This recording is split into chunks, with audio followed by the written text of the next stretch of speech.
colonialism and the Trans-Atlantic and Trans-Saharan trades in enslaved Africans globally. For many of you, this will be your first Birthmark of Africa event, and so now that you are in attendance, you are now part of our Birthmark of Africa family. So who are we? Birthmark of Africa is a UK human rights and climate change research institute. As a group of researchers, campaigners and scholars, each dedicated to exploring disparities in human rights violations faced by people of African descent, we formed Birthmark of Africa in 2018. Our research disciplinaries range from human and social service sciences, humanities, and film studies. We believe all human beings deserve to be treated equally and fairly, as we are all the same. Birthmark of Africa has identified that people of African descent who can be physically, culturally, and verbally identified as such are treated unfairly and discriminated against simply because of the color of their skin.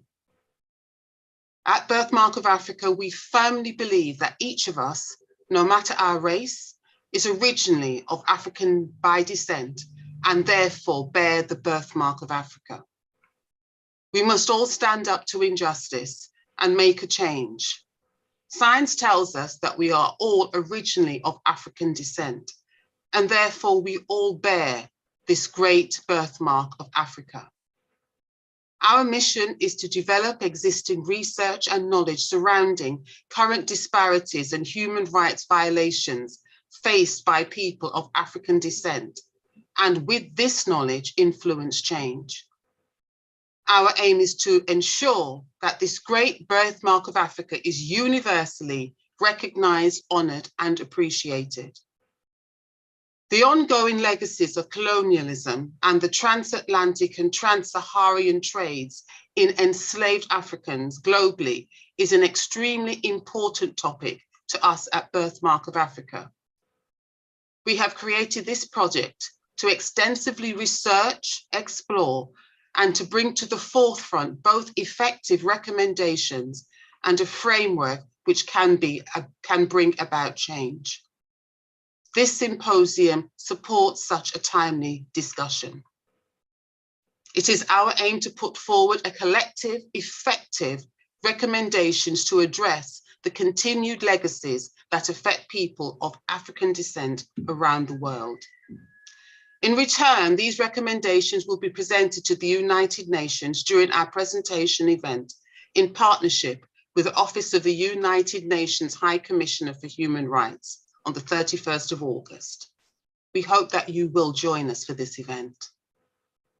During this symposium, we will discuss and create tangible, functional, and compelling recommendations that will tackle societal, institutional, psychological, and economic issues that have evolved from these legacies, which have a detrimental effect on people of African descent. We invite you to put forward your recommendations from the perspectives of the countries or country which you represent, as to how the negative impact of these legacies can be minimized and essentially eradicated. We hope that this symposium is that it will serve multiple goals, including sensitizing member states, creating an effective framework to tackle these legacies, facilitating networks, and introducing you to the expert United Nations Fellows Working Group for People of African Descent, and celebrating the achievements of the United People of African Descent Fellows. We look forward to hearing your important contribution.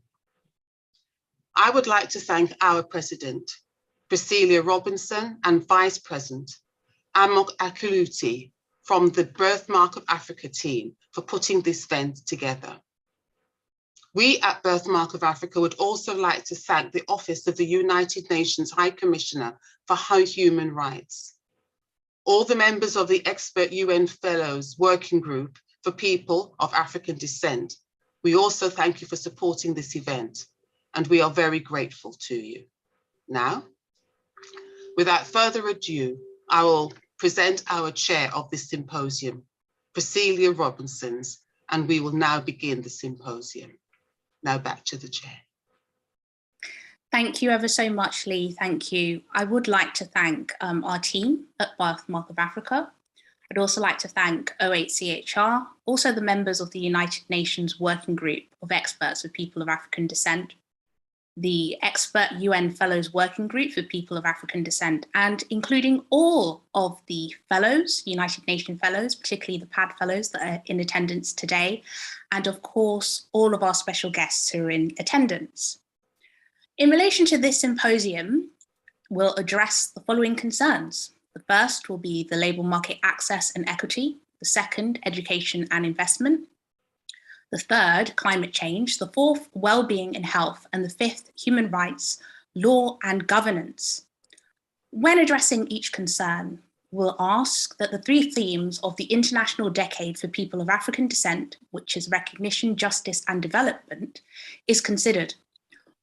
All partaking, including the United Nations Fellows, are invited to make contributions, a single recommendation orally of any of the 5 topics in view of addressing these pertinent legacies and their impacts.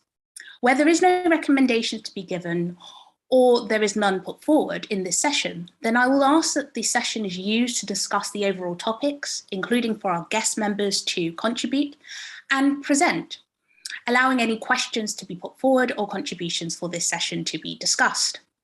All views discussed and recommendations presented during the symposium will subsequently be collated, reviewed, and presented in both oral and written formats for the 31st of August 2022 at a public event which will be presided over by the United Nations Working Group for People of African Descent, and of course, the expert UN Fellows Working Group for People of African Descent in commemoration of the International Day for People of African Descent.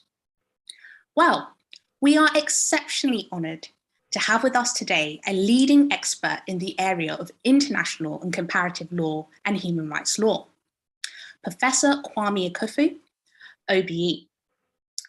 He is an emeritus professor of international and comparative law at the University of West London, and he had taught there since 1986.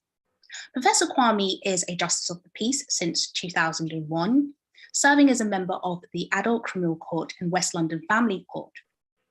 In the Borough of Ealing, Professor Kwame is engaged extensively in a broad range of social justice issues, including social security, housing, discrimination, refugees, education, and employability. He's also the co-founder of a free law centre working in the field of human rights, equality, and community cohesion. Professor Kwame previously served as a member of the Social Security Advisory Committee, and he has extensive experience in social policy work. He previously served on the board of visitors at H&P Wormwood Scrubs and a member of the Queen Elizabeth Commonwealth Scholarship Committee. Professor Kwame is also currently a commissioner for the Archbishop's Commission on Family and Households. He is an exceptional individual, expert, and a great supporter of Birthmark of Africa. Without further ado, I now present Professor Kwame Akufu. Thank you very much indeed, Chair. I'm glad I'm the constitution that I am because I was at risk of blushing seriously at your introduction, but thank you most kindly. Can I begin by thanking the organization for this opportunity to share ideas and to deal with the very important topics that we have raised. I think to be able to link the subject areas that you've mentioned, slavery, enslavement, colonialism, racism, climate change, and so on, and human rights above everything else, is such an important first, because I think it is the linkages that create an understanding of the legacy of enslavement, the Trans-Atlantic slave trade, and the Trans-Saharan slave trade. And if I may just share with you just very quickly, those of you who follow UK affairs may know that one Dr. Tony Sewell was recently asked to inquire into racial disparities and the problem of racism in the United Kingdom. he managed to produce a report that didn't once make a reference to slavery or the slave trade or enslavement, not even one. Now, he got a firestorm as a response for all sorts of reasons, not least because he suggested that institutional racism doesn't exist anymore in the United Kingdom. He was surprised at the firestorm that he got. And I'm glad you young people have had the wisdom to do something that he, with all the resources he had, was not able to do. Understand the legacy of the transatlantic slave trade, because what is very clear to some of us in this country, the United Kingdom, is this, and we're watching globally, is this, that the persistence of racism runs so deep and is so enduring that it's clear that we have not understood its causes. That's why we keep repeating the problems. But that's why all the solutions that we've applied in particular jurisdictions have all failed, because they're based on a lack of understanding of its provenance. And I don't think that you can properly understand race and racism without first gaining a thorough understanding of the historic and monumental role that the transatlantic slave trade and enslavement have played, of course, supported by the colonial experience, in the enduring images of Africans and the racialized trauma and psychic pain that we continue to suffer to this day. So you are to be congratulated for your wisdom in making these connections. But in my contribution, I will be at pains to make sure that we make a connection between human rights and the transatlantic slave trade or enslavement, because it's not a connection that is most obvious, and it's certainly not made in the traditional law school syllabus. In fact, you often don't have the issue of the transatlantic slave trade on any syllabus in the law school when you talk about human rights. It's almost as if it's an event that occurred 400 or 500 years ago, and it has happened, and people today should not worry about it. But I'll tell you why. I seek to have a conversation with you why I think it is so important to locate the conversation around enslavement in the context of human rights. And in fact, I think we've done the subject great injustice by excluding human rights conversations from that topic. So let me begin first by asking a very simple question. Why are human rights important? Now, I think it would be helpful perhaps to go to a book written a couple of decades ago by Professor Costas Douzinas, who was then, at the time he wrote the book, the dean of one of the colleges of the University of London, Birthmark, I believe, called The End of Human Rights. And he has a very powerful introduction to the book where he says that a new ideology has triumphed on the world stage, the ideology of human rights.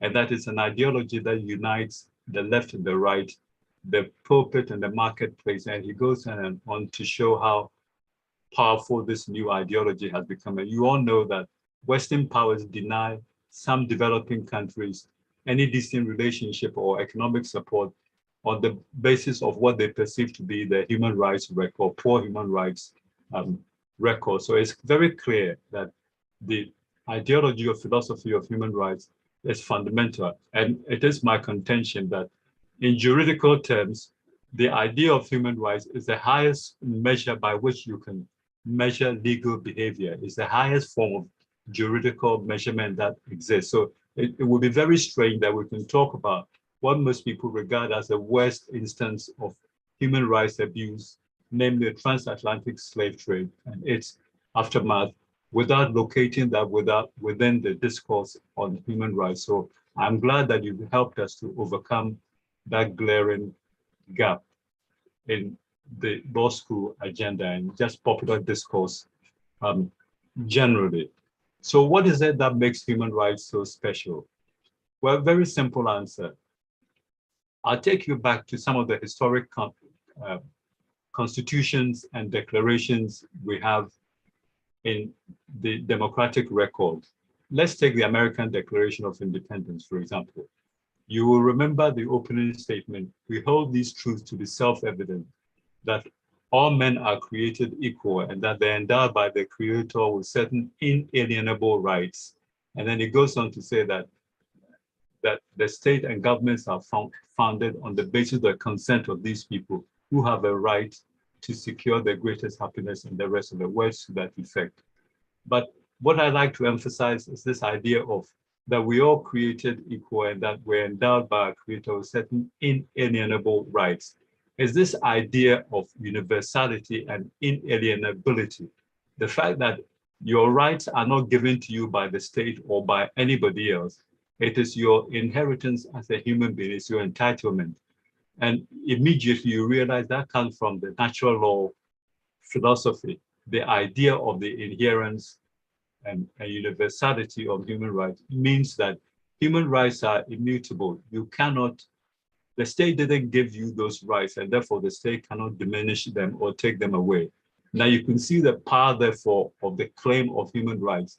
In other words, this is something that I have, and it is up to the state to recognize the existence, the fact that I have these rights. And if a government is not able to ensure that I have these rights, then it forfeits the right to govern. That was the basis of the great historic struggles and revolutions in France, in America, and elsewhere. So let's hold on to this idea. But I need to, at the same time, point out to you that at the same time that those who were making this profound declaration about the inherence, the equality of human beings, and being endowed with inalienable rights, at the same time, the American system was built on slavery. So at the same time that these great founders of democracy were making this huge proclamation, they were also leading protectors of a system based on the enslavement of human beings. So the contradiction was obvious right from the beginning. Unfortunately, we have the same issue even here today. Governments that are supposed to be the chief protectors of human rights are also the very institutions that are usually the principal abusers of human rights. So we're dealing with some very strange issues here. But I'll put that to the side for the moment and go back to the issue of the Trans-Atlantic slave trade, and before then, the Trans-Saharan slave trade. These are very painful periods in human history. And if you have the chance, I'll recommend a podcast that the BBC World Service has put out. It's a podcast by somebody called Claire Hines, and it's called My Granny, the Slave. I don't know if anybody has come across it, but I had the chance to listen to it. It's about a slave in Antigua who escaped the slave plantation and took shelter in a cave and wasn't discovered. And there's a story around that by a living ancestor of this wonderful, remarkable lady. But what is remarkable about it, well, for me, is the fact that in the course of the interviews around that program, a woman from Antigua made the proclamation that she and her family, when she was asked, do you think knowledge of the transatlantic slave trade and enslavement is still relevant today? Her response was, absolutely not. We should not even go there. We should not be engaged in any conversation around enslavement because it happened so long ago. My family have done very well. They're politicians in Antigua. My ex is the vice president of such and such, and she went on in this fashion. There are those who believe that we should not go back to this very painful period because it serves no purpose today. But from what I gather from your organization, it's quite clear that you do not share this view. And I'm with you on that. In fact, far from it, I think that is critically important because if we're to avoid the ad hoc that occurs in the United Kingdom, every time we want to make progressive change in relation to race and racial discrimination, it follows a riot of some kind, either in Brixton or Manchester or someplace like that, or Macpherson, where Stephen Lawrence was killed. In other words, our approach towards dealing with issues of race and racial discrimination and racial justice have been ad hoc, and there have been responses almost episodic when something goes wrong, and then we have this knee-jerk reaction, and then why? Because we have never taken the trouble to properly and systematically understand the root of the problem. And then you finally are giving us a chance to get there. And I know that I'm almost out of time with my 10 minutes, so I'll just very quickly conclude by suggesting that the transatlantic slave trade did a number of very important things. The key aspect of this, and people like Priscilla are very busy trying to enlighten us here, is the fact that for the first time in human history, it reduced the human person into a commodity. And of course, you can begin to understand why it is that with that sort of background, if there's a world image of Black people or their ancestors as people who were simply a commodity, then a commodity like oil, commodities don't have any feeling. So you can put your knee on their neck and press, even when they're telling you, I can't breathe. You're not dealing with a human being, are you? So even if that thing can't breathe, the legacy, what you have in your mind is the image of a human being who was dehumanized and became a commodity, such as is entitled to be disregarded as a proper human being. And I'm afraid it is this kind of psychology that has survived, reinforced by the colonial experience, because the colonial experience was all about the colonial powers taking over the resources of the colonized peoples and using them to benefit themselves. In the process, they had to be justified, and that justification was that we're here to civilize them. They can't control their own resources. So we're here to help them to do that. But it was a system that created dependency, that robbed those countries of their right to develop for the best benefit of those societies. And from that, you have the enduring poverty that most third world countries, developing countries suffer today. So there's a clear line of connection between the existence of poverty and underdevelopment today and the role that colonialism and slavery played, because those of you who've read some of the leading textbooks on the impact of colonialism and in slavery, Peter Fryer and people like that, James Alvin and people like that, remember what they said about the representations that were made, for example, of Jamaican men. They were supposed to be very violent, very aggressive, and the colonial educational system made sure that these representations were globalized and made to endure for a long time. And therefore, the response that state authorities have always had towards Black men have been a response calibrated to meet the fact that we are naturally brutal and aggressive and all of these things. Now, I'll finish by pointing you to a book recently published in the United States called Whistling Vivaldi. Now, it sounds like a strange title, but here's the idea behind that book. That when a Black person is approaching a bunch of white people today, there is such fear in the white group because they don't know what this Black person is going to do to them, because the image they have is a bad image of aggressive, violent person. But if you start whistling a piece by Vivaldi, then you take their fear away, because they assume that you are so cultured, so civilized, you have such a standard of education that you couldn't possibly be the savage that they have in their heads. Whistling Vivaldi. I think I've used up all my time. I'll be happy to come back on specific issues during the conversation. Thank you very much indeed. Thank you ever so much, Professor Kwame. And that was amazing what you have just spoken, and we definitely would like to hear from you during these sessions. We are exceptionally honoured today to have a member of OHCHR from the Racial Justice team who will be giving us a report on the United Nations High Commissioner for Human Rights, Michelle Bachelet's report, which was on the promotion and protection of human rights and fundamental freedom of African people and of people of African descent, against excessive use of force and other human rights violations by law enforcement officers. Without further ado, I now present Amanda Flores, who is a human rights officer at the Anti-Racial Discrimination section of OHCHR. You have the floor. Thank you very much, Chair. I'm very happy and honored to have been invited to be with you. Actually, it's my colleagues who have drafted the reports that were invited, but unfortunately, the whole team is unavailable, so I'm filling in for them. So I'm going to be very honest and not pretend. I was not part of the team that drafted the High Commissioner's report, but I'm just here to present some of the highlights of the report.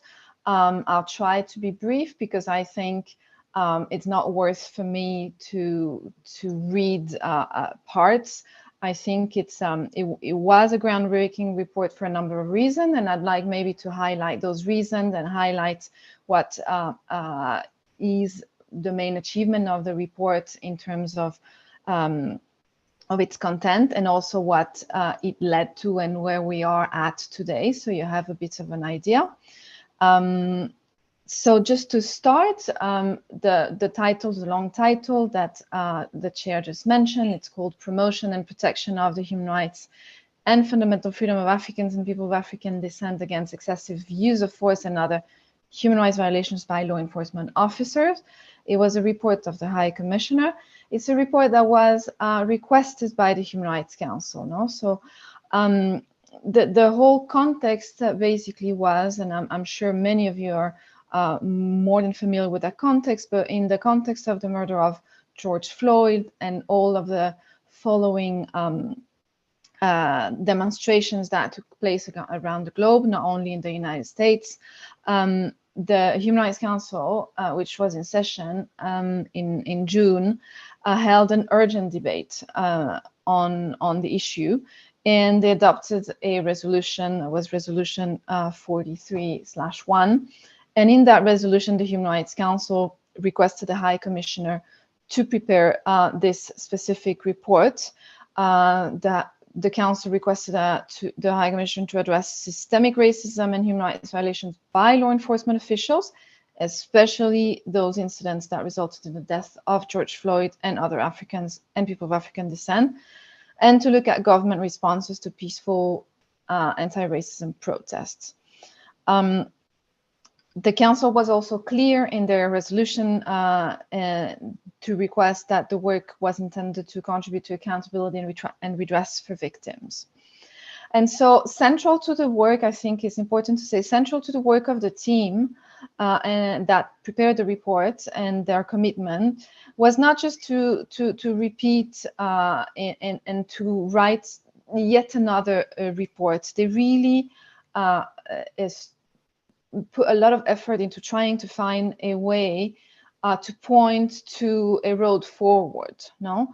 That would, in a way, be meaningful, be clear enough, maybe a little bit less jargony than some of the UN reports, and to really try to come up with, even though the mandate was quite precise in a way, but to come up with a report that was comprehensive enough, not going beyond its mandate, but like by looking at the issue in a very comprehensive way.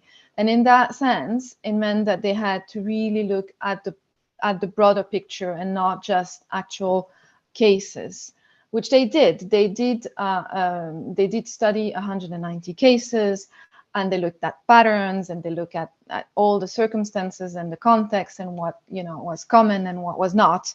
But I think it's important to mention that aim beyond the aim of the team and the High Commissioner, obviously, beyond the report, and to try to come up with something that maybe would be a little bit different and not just yet another report. No, it's important, I think, to point to the methodology of behind the reports, because it's really, and having myself been working in the Office of High Commissioner for Human Rights for 15 years and having drafted quite a lot of numbers of different reports on different issues, it's not that common that we can that the office can draft reports with such a strong methodology, and a methodology which I'm not going to go through it in details, but it really entailed a call for contribution, a review of all the recommendations by all the different mechanisms,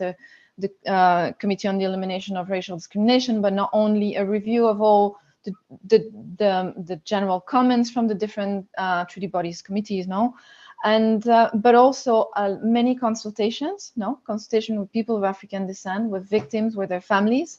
I think in total they held over 20 consultations, mainly online because it was still very much a strong COVID context, with families of the victims, including some consultations attended by the High Commissioner herself. And they also really did this in-depth work into looking at cases, and this is quite really, I have to insist, it's not common for human rights a report of that sort. We are being mandated a number of reports every council session. There's 3 sessions every year, so it is really in terms of methodology a special report that I can tell you from my point of view. Without going into details, the report is basically divided in 4 parts, and those 4 parts are reflected in the annex to the report, which is this, I hope now famous, 4-point agenda towards transformative change for racial justice and equality. So walking you through the report a little bit. So the colleagues, they tried to build on the wealth of information that was already out there, and they had additional extensive consultation, like I mentioned, with the victims. The idea was really to try not to produce yet another, not to tick another box and just to add another report to the pile, but to try to go a little bit one step further and try to compile and be comprehensive in one way and come up with rather concrete recommendations to go forward. And so the report is centered around 4 pillars, like I mentioned. The first pillar is entitled Reversing Cultures of Denial, Dismantling Systemic Racism, and Accelerating the Pace of Action. And every chapter of the report is followed by a part that is called The Way Forward, and it is then reflected in the agenda at the end in a simpler way. The agenda is only 2 pages, and it's really, there was a very strong effort to try to streamline the text and be as clear as possible and to make it as user-friendly as possible in a way. And so the first chapter, if you wish, or section, is this call to step up demands that we stop denying and start dismantling systemic racism. So it really is a focus on systemic racism, placing, the law enforcement violations that they were mandated to look at into the bigger structure, recognizing that any hope of success depends on comprehensive and not piecemeal approaches to alter the structures, the institutions, and behaviors that contribute to discrimination against Africans and people of African descent in every part of life. And that part somehow is, it's a comprehensive report, and all 4 main chapters, they all related to one another, but this one is especially related to the last chapter, which I'll mention later on, and to the issue of the legacies. In what way those structures that we see today are a reflection of the legacies of the past, and what past exactly, because every country is slightly different, has a slightly different history, had a different relationship and role in the colonialism and in the trade in enslaved Africans. Some were directly involved, some were more reaping the benefits in different ways. And I think the context is also very important to try to understand and recognize this. The second chapter focuses around the call to pursue justice. So that chapter is really more focused on the issue at stake in that particular report, human rights violation by law enforcement, and that it suggests 5 fundamental steps to end impunity for human rights violations by law enforcement official and build trust, because there is a massive lack of trust, and it's something that is seen across the different regions.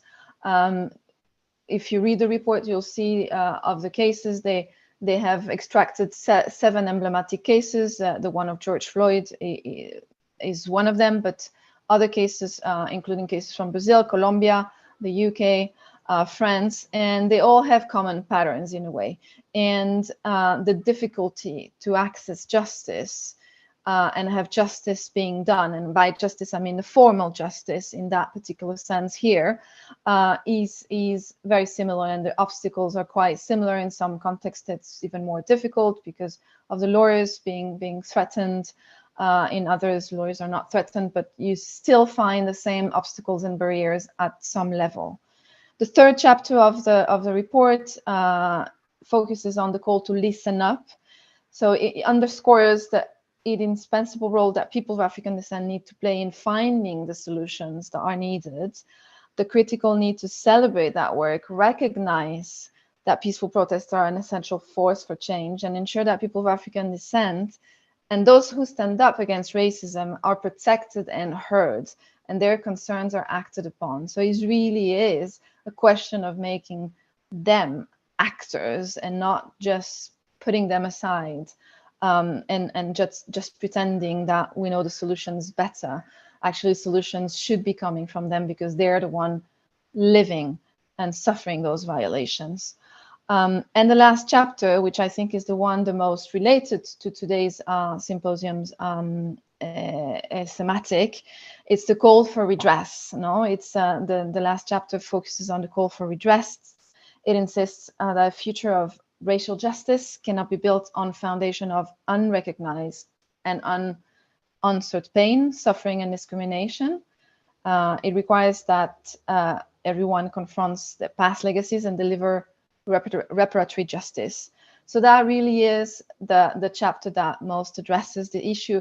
But I think the report does a good job, and I can say that because I didn't draft it, so I can praise that report and praise my colleagues, because I think it does a good job at trying to be as comprehensive as possible.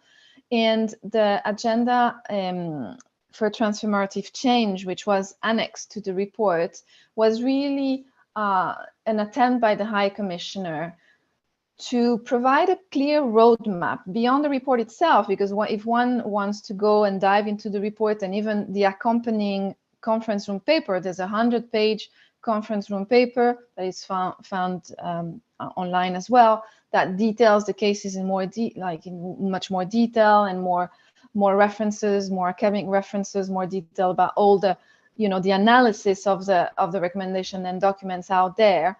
But beyond that, which I think is a great compilation work that colleagues did, the High Commissioner wanted to go one step further, and she really pushed the colleagues, and the colleagues went with her to try to come up with something that is only 2-page, but that can lead the way and can really push state and can really be useful for people to push it and try to get the political will needed to implement some of those recommendations. And so I think that is the strength of that report, is that it was slightly different because of all the support it received, of the comprehensiveness of its approach. And it was presented last year at the Human Rights Council. And following that presentation, that report, another resolution was passed.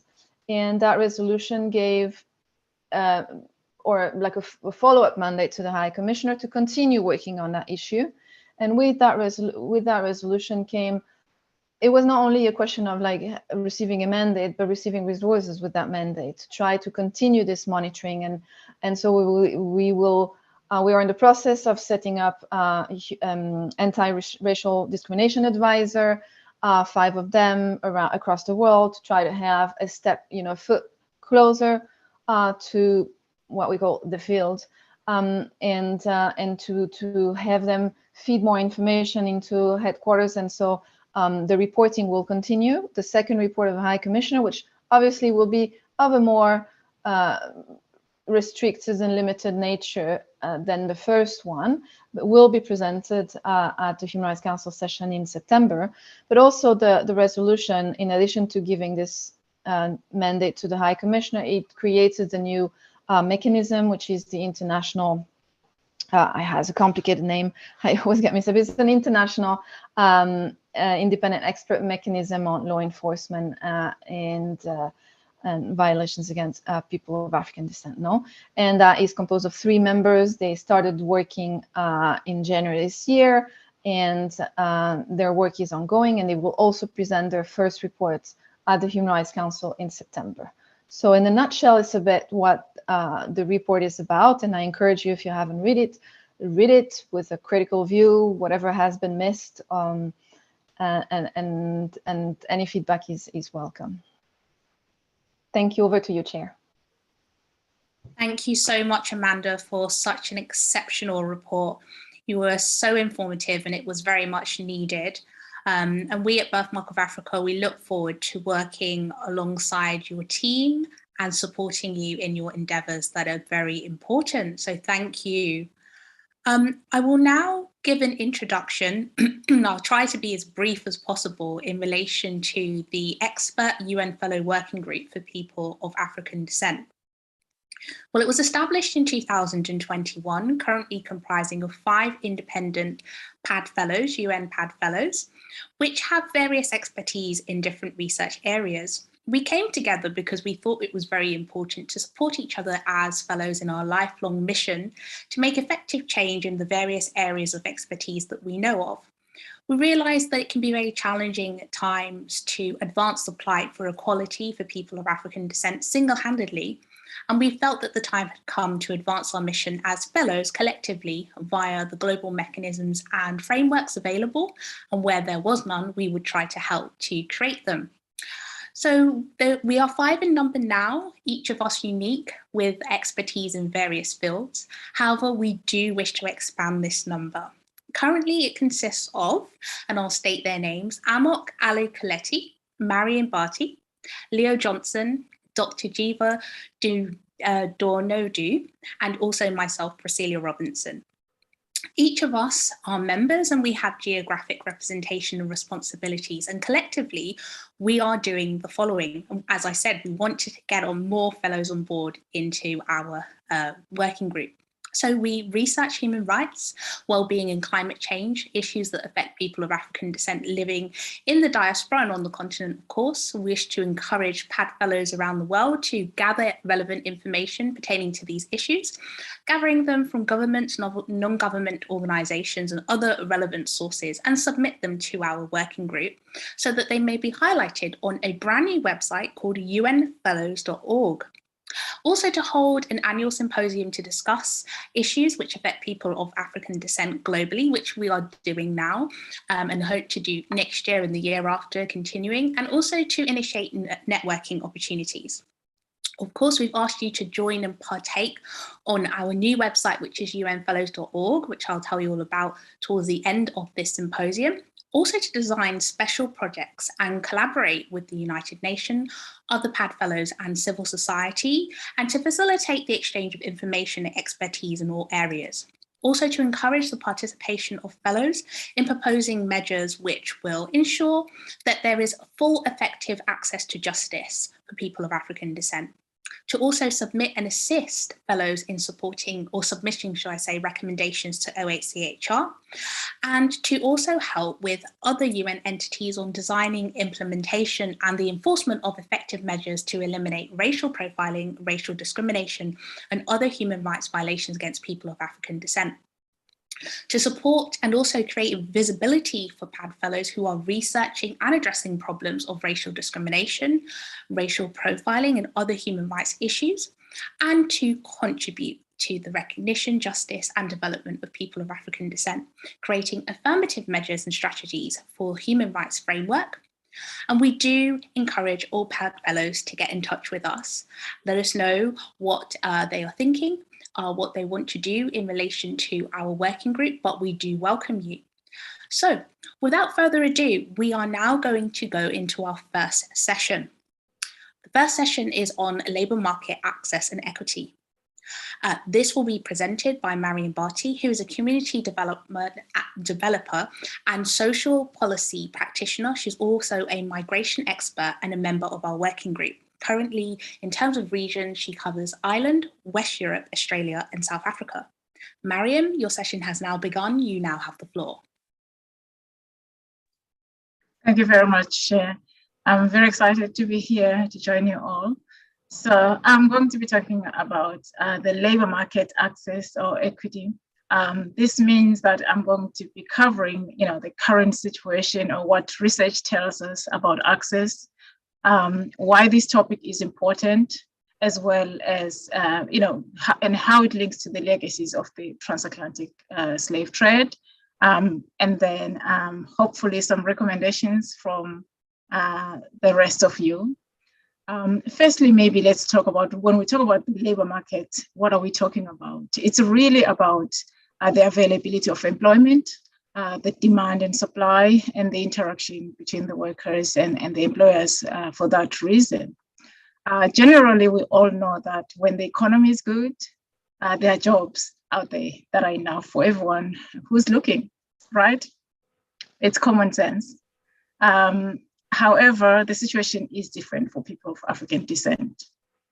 Many people of African descent are not adequately employed. This means that they are not employed in a manner that matches their educational qualifications and work experience. I'm just going to mention two pieces of research here, just the names and what they said. The first one is a research that was done here in Ireland on ethnicity. It's titled Ethnicity and Nationality in the Irish Labour Market. It was done by the Economic and Social Research Institute. And the other one was called Being Black in the EU being the European Union. This was done by the Fundamental Rights Agency, which is an EU institution. These two pieces of research do paint a picture that people of African descent face various significant barriers in accessing the labour market, among other services or other areas of access. I'm just going to give you just a few examples here. For example, in 2019, Ireland had reached full employment. That's what the central bank told us all, with only just under 5% unemployment rates. Employers were out there looking, struggling to fill the roles. They were even trying to recruit abroad. Meanwhile, African migrants, who are a significant proportion of people of African descent here, regardless of their work experience and educational qualifications, they were the least employed group among migrants.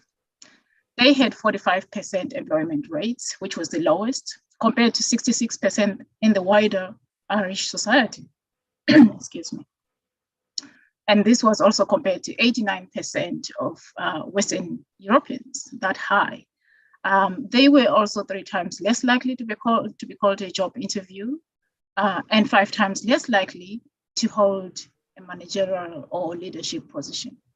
In that very same year, the Department of Social Protection, which does welfare payments and all of that for people unemployed, they looked at their own internal data. And they found that the people that had the nationality, I quote, Africa, stayed the longest using their services, which meant a minimum of 12 months. They were also the only group that exited, when exiting their services, exited to training rather than employment, where the rest of the groups exited to. This suggests that this group would continuously keep getting trained and seeing very little outcomes for their education. The only area that this group did not show any difference, according to the Department of Social Protection, was the level of education, that they are as educated as everyone else. So where is the problem? When you look at the whole EU, that report covered across 12 countries of the EU. They analyzed that data. The results were the same. The picture is the same. It's basically saying those that are supposed to have so-called strong characteristics are the employer's least favorable candidates. unless, of course, the sector is facing a crisis, such as now we have an aging population across Europe and many parts of the developed world. Of course, when they are disparate, people of African descent, like everybody else, are going to be employed. As I speak right now, in the care sector, people of African descent are overrepresented there because they've been rejected by many other sectors where they're qualified. Of course, I'm not saying everybody that has a qualification out there cannot get a job. You know, you are unique, you're special if you end up, you know, getting the job that matches your qualifications, but it's not a reality for majority of people of African descent, according to research. So in conclusion, what does this mean? This means that people of African descent are expected to wait until there's a crisis to be fully employed, to be employed, you know, and when the crisis passes, they are usually the first to lose their jobs. We've seen during the recession how many people of African descent lost their jobs soon after. If we are not adequately employed, this means that you cannot have a good standard of living. You know, you cannot, if you're in low-paid work, you cannot, you know, earn enough to qualify for things like a mortgage. We know that housing is the foundation, the basis for stability. Here's the thing. It means that, you know, we were good enough back then to be trafficked across the shores with no regard for those left behind, and leaving the African continent or the economy without the backbone of its workforce that made it thrive at the time, to build empires for those that today are regarded as one of the, you know, regard themselves as the world's economic superpowers. My question in conclusion is,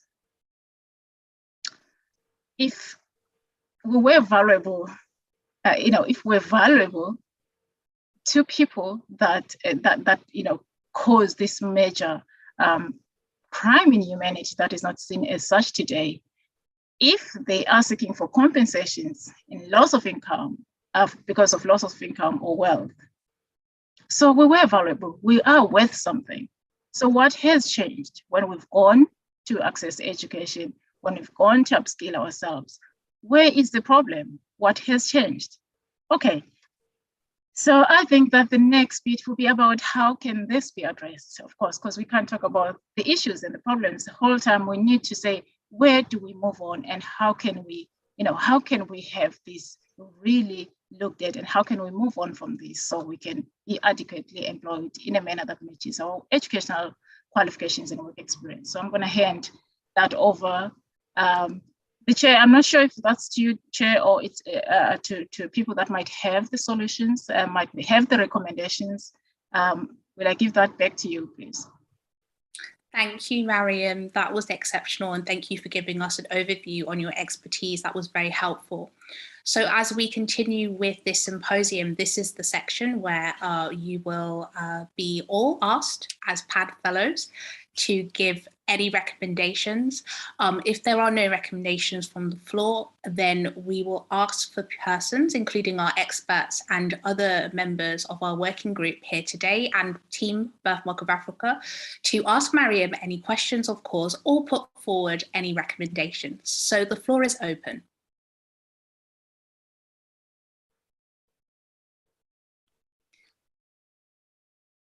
I have a question for you, Mariam. You talked about recommendations, which is very important, which is why we're here today. Can you please tell us one of your recommendations for this topic of concern? Yeah, absolutely. I think there are things that we can do for ourselves, a lot of them, but there are also things that we need other people to work with us to achieve. For example, you know, we couldn't change certain policies ourselves. Yes, we can if we organize and lobby and do that. We could eventually, hopefully, get some policies changed. But really, if we look at things like positive measures, we look at whether countries have really engaged with the decade, for the International Decade for People of African Descent, which does look at things like these, such as positive measures to look at where the shortcomings are. Things like the mentorship programs that I have seen in areas where, for example, you know, I talked about having 5 times less opportunities to get into managerial or leadership positions. people that are in positions like those can take people to mentor, to build those skills where they are needed. But also mentorship can start from a very young age, expecting those barriers, unfortunately. I do know, for example, one of my colleagues, Leo at Empowerment Squared, one of the projects that I always rave about whenever I meet someone, I tell them about it and how impressed I was that, if young people can get such mentorship opportunities very early on in life, anticipating this, what a difference it can make. And those that have gone up, have gotten the opportunities, please do lower the ladder because others need it. Definitely engaging with institutions, looking at, career development, how is it matching? Yes, we know that there's a skills mismatch in general, not just for people of African descent, but could we look at specifically these groups and see how far their skills could be, when looking at the labor market forecast. I think things like those, I'm sure others have recommendations there, so I don't want to talk for everyone. Thanks, Amelia. Thank you, Mariam. Professor Maddie, you have the floor. I just want to say that I really enjoyed, I've really enjoyed the symposium so far, and Mariam has made some very pertinent remarks, but I think the responsibility just isn't left to employers or the employment market. I think we in higher education have a responsibility to make sure that students have the confidence. We're trying to attract more Black students to become academics, and we're trying to arrange for Black academics to mentor students and also students to mentor other students, because we feel it's really important to encourage Black students to want to enter academia, to do a PhD, so that they can support the generations to follow. So I think it's not just down to employers or industry, it's down to educators as well. And also we take outreach into primary schools and secondary schools, and we are sending our Black academics into those schools to encourage young people to push themselves further and to have the confidence to do so. Thank you so much, Professor Maddie, for that very important point. And Dr. Jifa, you also now have the floor. Thank you also, Chandli and Mariam, that was great. In terms of the healthcare workforce here in North America, particularly in Canada, many foreign graduate physicians, nurses, others are not able to access the labor market because their credentials and educations is not recognized here. And the process of trying to get licensed here in Canada in particularly, I've also lived in the US, but here in Canada particularly is so convoluted, is very expensive. And so that automatically makes accessing that health market a great challenge for many of the new comers. Many of the folks here also spend their own resources to upgrade. And even then, they still have difficulties accessing the health market, which is incredible because we're living in a pandemic with a shortage of nurses. There are hospitals closing. There are not hospitals, but emergency departments that are closing. And yet there are countless number of foreign graduated trained healthcare workers who are not able to access the market. So one of the recommendations that the Coalition of African, Caribbean, and Black Nurses had put forward to the BC government is to streamline the credentialing process for nurses and others as well. Right now in BC, there's only one university that nurses who want to upgrade can go. And so it's not very accessible to many people.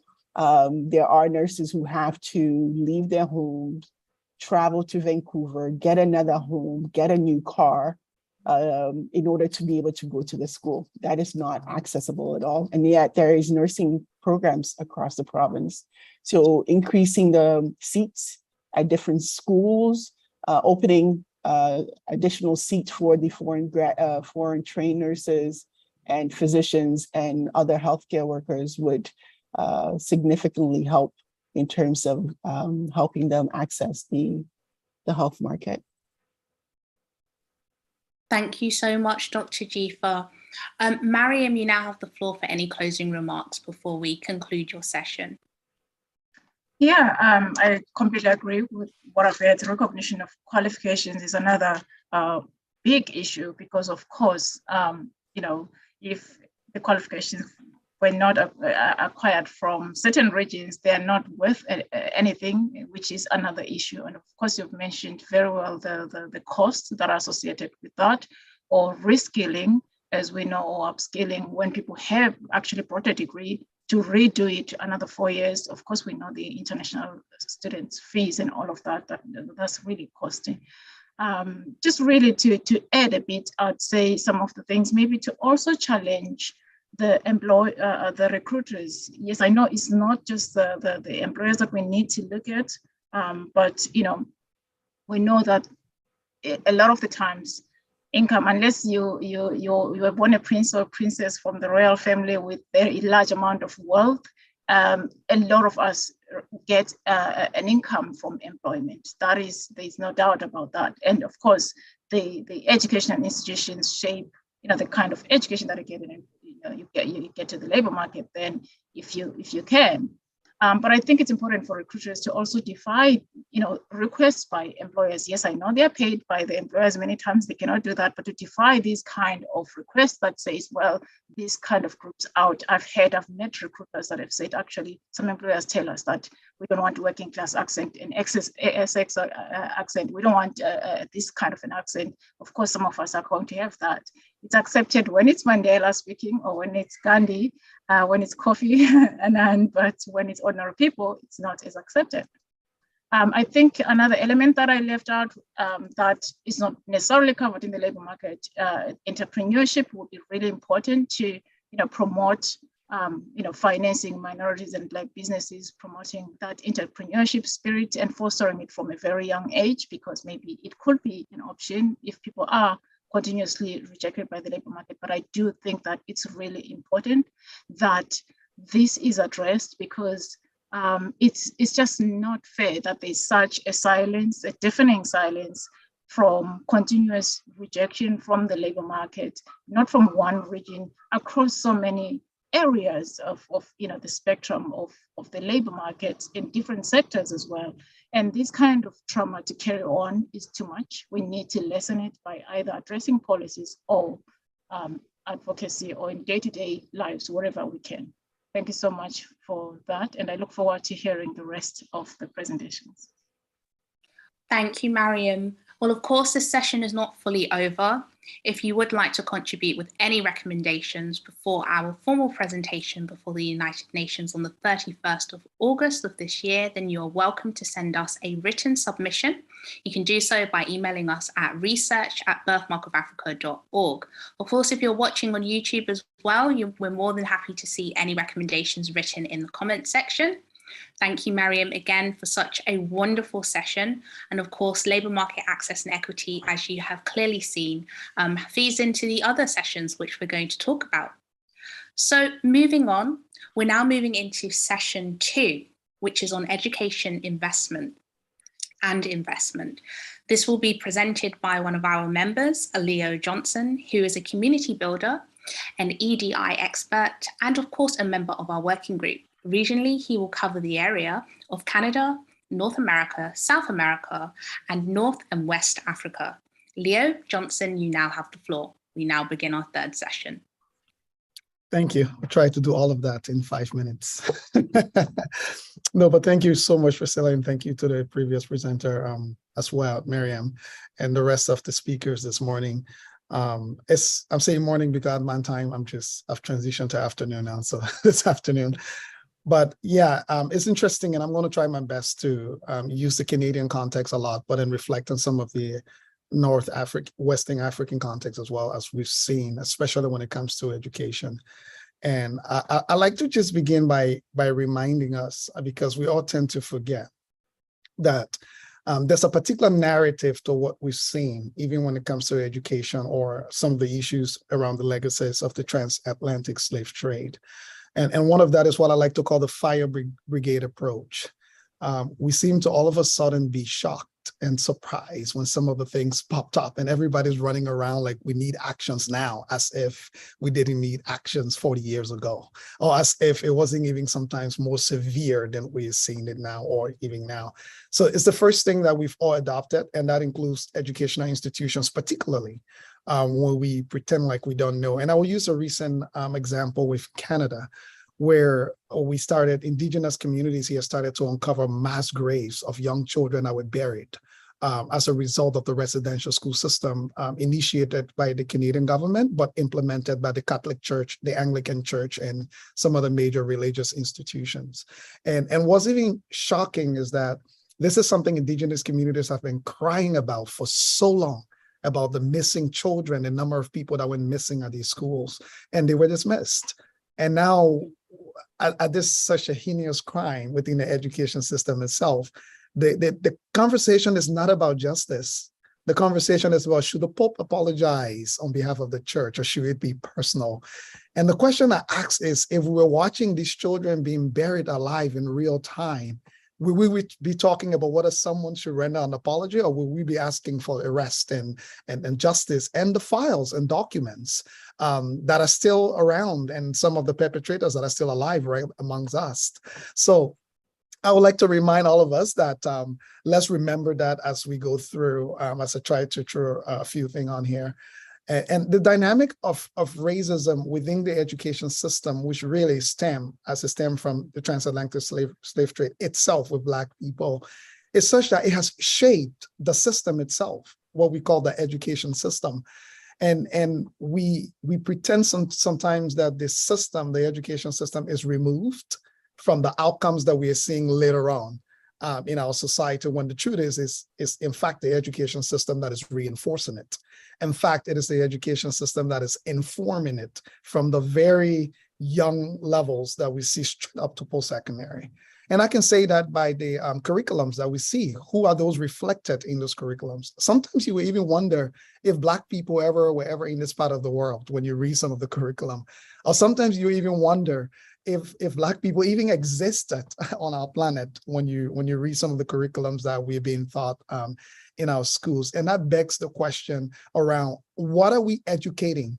Not just Black people, but our society in general, that they go on with those narratives that we now see manifest in governments. We see manifest in institutions, in research, in religious institutions, everywhere you go. This is not happening in isolation. There is a robust system that is educating us to behave this way.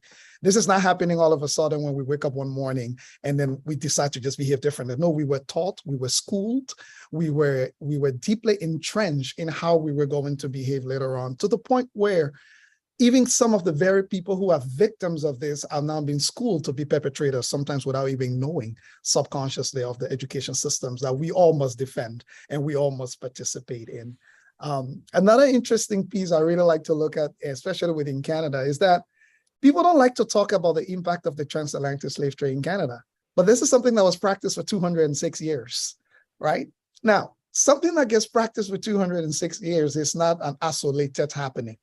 It is actually what we will call the system. It became the system of how we should live. And people even forget that the largest indigenous Black settlement in North America is in North Preston, in Nova Scotia, Canada. But there is this exceptionalism in Canada that we pretend like, oh, just a little bit of that stuff happened here, not a whole lot, so we don't need to focus on it. And that has been suppressed for a very long time. And I'm glad that some of this work is now shining light on what is going on. And what I would like to now say here is that our education systems were solely built on the very understanding that led to the successful implementation of the transatlantic slave trade. In fact, it was what we literally used to design our education systems.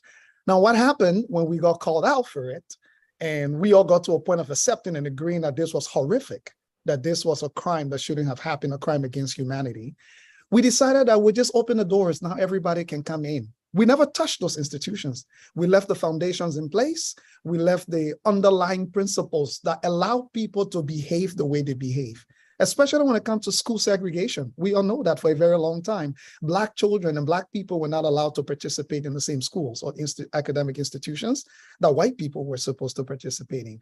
And what allowed this to happen was the fact that schools and institutions that were predominantly serving Black communities were intentionally underfunded so that they can never reach the quality of the schools that were serving white populations. So what you had was Black people who were being educated would never be able to compete with their peers who were going to schools that were serving white people, because it was designed intentionally that the two should never receive the same amount of resources, so that we can keep one group of people always on top, with the argument being there is excellence and there is higher performance compared to another group who was denied all of the resources that could have influenced the same level of outcomes that we saw in other societies. And despite that, Black people still rose to the point of being extremely productive and in fact, exceeding expectations in many, many, many, many cases. So today, we have these very institutions telling us that they are now, all of a sudden, the people who are educating us and researching and letting us know what we're supposed to do. And in fact, bringing in some of our own community members to participate, when the very principles and foundations that allow people to implement slavery, that allow people to discriminate against Black people, those tools are still in place. And you might want to ask me how those tools might still be in place. Go to a lot of countries in North America. All of the schools that serve Black communities are underfunded still. All of the schools that serve Black community have the least amount of resources that should see young children actually prosper. The economic factors predominantly. So you now begin to see a few Black people sometimes that will get elite scholarships and make it to a certain school, whether it's the Harvards of the world or the Oxfords of the world, and it becomes a novelty, because a Black person made it to the school. And we even have the audacity to be printing stats like, oh, the first Black person to graduate from this type of program at this type of school, as if it's something we should be proud of. When the truth be told, these are all institutions that should be very accessible, or institutions that also serve Black communities historically should not be funded on par with the other ones that are already 400 years ahead. We should be looking at doubling down 4 or 5 times more in these institutions, because in fact, we've denied them for over 400 years. So the educational outcomes we are getting today, where we're seeing that is manifested in workplaces, even in governments, to the point where now the politics of the day is when we're recruiting, when you have Harvard on your resume, it means that you're some type of smart person. Or when you have Oxford on your resume, all of a sudden it automatically equates to the fact that you are some type of very brilliant person only because you have that. So even the system of discriminations and the tools are still in place to say, we know the type of people we would get when we go for Harvard graduates. We know the type of people we would get when we go to Oxford and the rest, and London School of Economics and the rest of them. We also know the type of people we would get when we don't allow the other schools that predominantly serve the very populations we've denied to factor in what we call the elite systems or elite schools that we will call them. Now, fast forward that, bring it to Africa, what we're seeing is the fact now that we have all been taught to peddle this falsehood that democracy is the most effective governance system that we must even implement in our schools. And we've said it now to obliterate all of the sophisticated governance systems within African cultures that existed long before anybody mentioned the name democracy. Don't get me wrong, there are great things about democracy. But if we are educating within our education system that our cultures and sophisticated systems of governance are irrelevant, and we have to adopt this new thing at the detriment of ourselves, rather to say, what can we learn from other systems like democracy that can help us enhance what we already have? We did not live in a vacuum before all of these interactions with the West. We have very complicated systems of governance that were very effective. Now, they also had their flaws, like every system, but now we've been asked to eradicate and literally get rid of ourselves and who we are, only because now there is some type of system that is superior. So when we look at the education system, it's grounded in neoliberalism, in so-called democratic understanding of our world and our politics. So what we're doing is We're educating Black people to continue to demean themselves. We're educating Black people to continue the legacies of the transatlantic slave trade, that we are lesser. Because if what we have to depend on to live and educate ourselves comes from somewhere that we don't understand, come from a culture that is different from us, truth be told, we will always be inferior to the people who are indigenous to those cultures that perpetrate these ideas that we are now told is superior to everything else in the world, as if we were not existing before these things showed up on our shores. So I will leave it here, but one of the recommendations I will leave us with is that investments don't have to be equal. We don't need equality in investment in our education systems and institutions. We need equitable investment. That means we need to make up for the entrenched deficits that are more than 400 years old, intentionally, not by mistake. So if we're going to have to invest, we're going to have to look at how we are doubling down with investments intentionally, not when the elite systems are present to take it over. No, we're going to have to invest in African scholars. We're going to have to invest in Africans and in Black people who can help us cultivate the type of systems that we need to take care of the deficits and the gaps that have been created. And we are suffering as a result of it today, not because our kids are not smart, not because Black scholars are not able to do some of the sophisticated research that they need to take on, but we've denied them the resources and tools that are needed, and they have to subject themselves to the very legacies of the transatlantic slave trade and colonialism and receive the peanuts and little bits they can get and try and manage with it somehow to make magic happen. Thank you. Wow, Leo, you're one of my favorite persons whilst we were at the United Nations.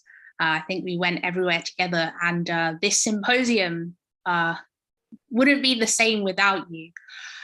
So thank you for that. I know you said this is the last thing, I'm going to give a recommendation, but I think we want to hear from you more, because what you have to say is important. One of the questions I would like to ask you, however, is how do we manage the economics? You talk about equity, you talk about that.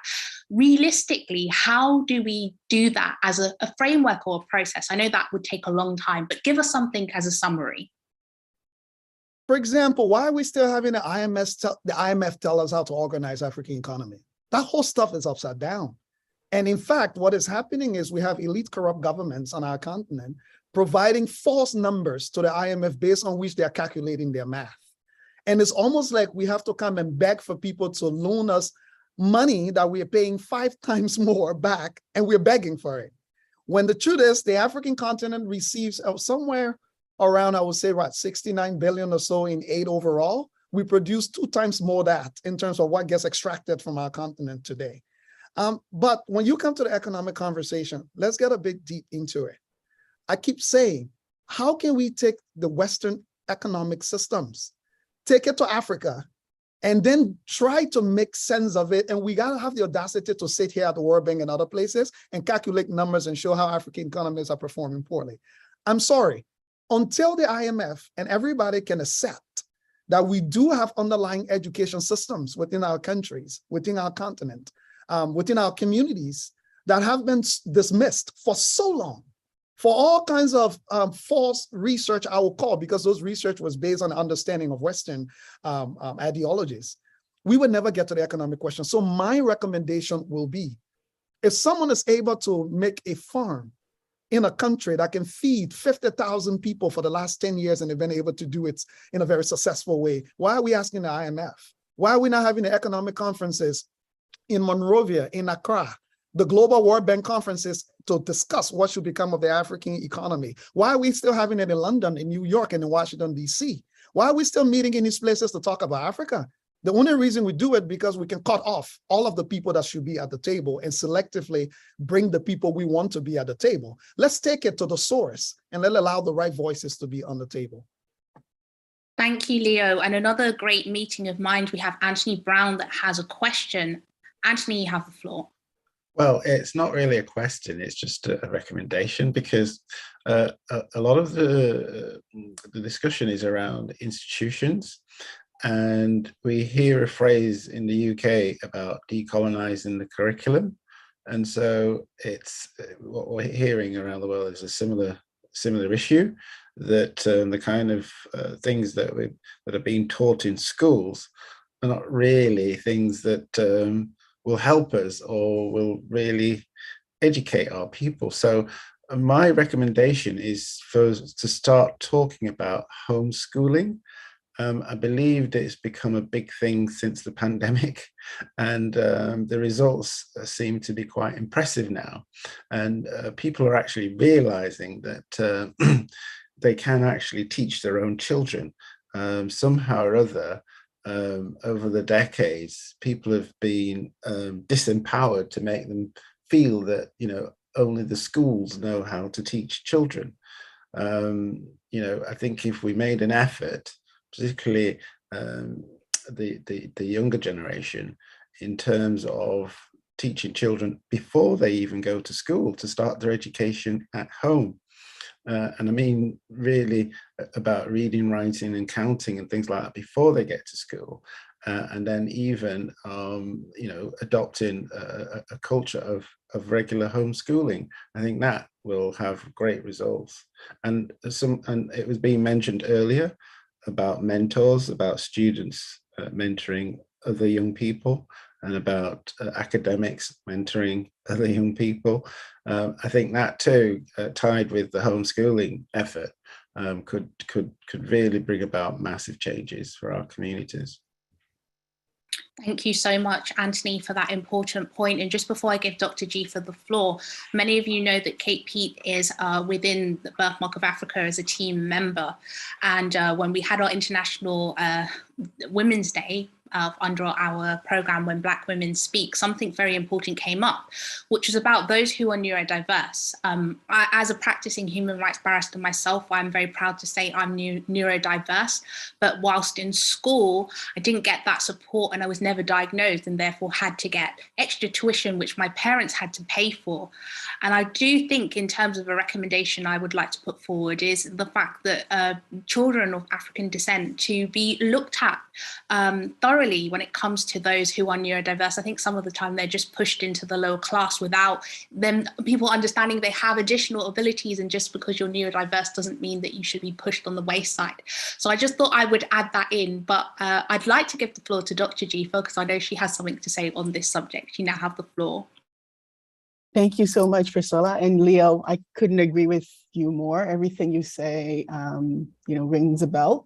I would say, adding to that, that equity without dismantling the barriers does not help us achieve any outcome or changes in outcome. So equity is important, but we have to dismantle the barriers first, and then the equitable measures that we put in place, we can see reap the benefits of that. With regards to the education system, and I too, I'm in the same country as yourself, which is a colonial system that we have also are living in. In terms of the education system, I believe that children from as young as kindergarten needs to be taught what racism is and what racism looks like, because you know, having a child in the school system, I know that there are places, you know, in that elementary school to middle school to the high school transition where our kids' performances are being muted. Whatever is happening in the school system is telling them that they're not smart enough and they are then not trying hard enough. So I think the kids need to understand what racism is, what racism looks like, so then they themselves, you know, we've done this, and they themselves will start standing up and saying, wait a minute, that's not fair. This is not fair. You know, as a parent, I'm not in the school 24/7, but if my child comes home and said, look, this happened and is not fair, I then have something to be able to go back to the school and challenge them on. So I would also say that in addition to teaching our kids about history, about their culture, you know, children in North America adopt this quote unquote blackness mentality, which says that they can't try hard, that if you're Black, you're not supposed to be smart, that if you're Black, you're not supposed to become an astronaut and all of these great things, that you are supposed to be this. And so they begin to start adopting those things very young, at a very young age, which also mute their educational performance and achievement. So I think that one of the recommendations I would put forward is that all children from, we're teaching them about sexual health, sexual identity, and all of these things. They all need to be learning about racism and how to identify it and what to do when they themselves feel that they're being subjected to it. Thank you. Thank you so much, Dr. Jifa, and you touch on a very important point.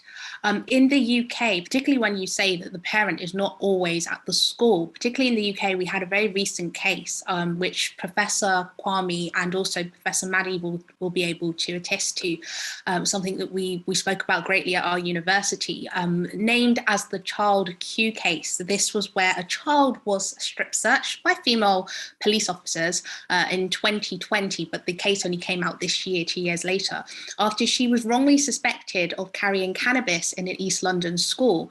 The problem with this case was that she was strip searched whilst on her menstrual cycle, and it caused her a lot of trauma. Now, I think things that were raised in this particular case was the fact that she was something that we call adultentification. I always say the word wrong. Adult identification, which is the perpetuation of Black children to be more of an adult than they are of their whiter counterparts. And I think one of the things that came out, which I'll touch on when it comes to my session on part 5, is the fact that parents, particularly parents of African descent, find it very difficult to fill out forms, the process that schools put them through when it comes to issues. So you raised something, Dr. Jifa, in terms of children finding something unfair.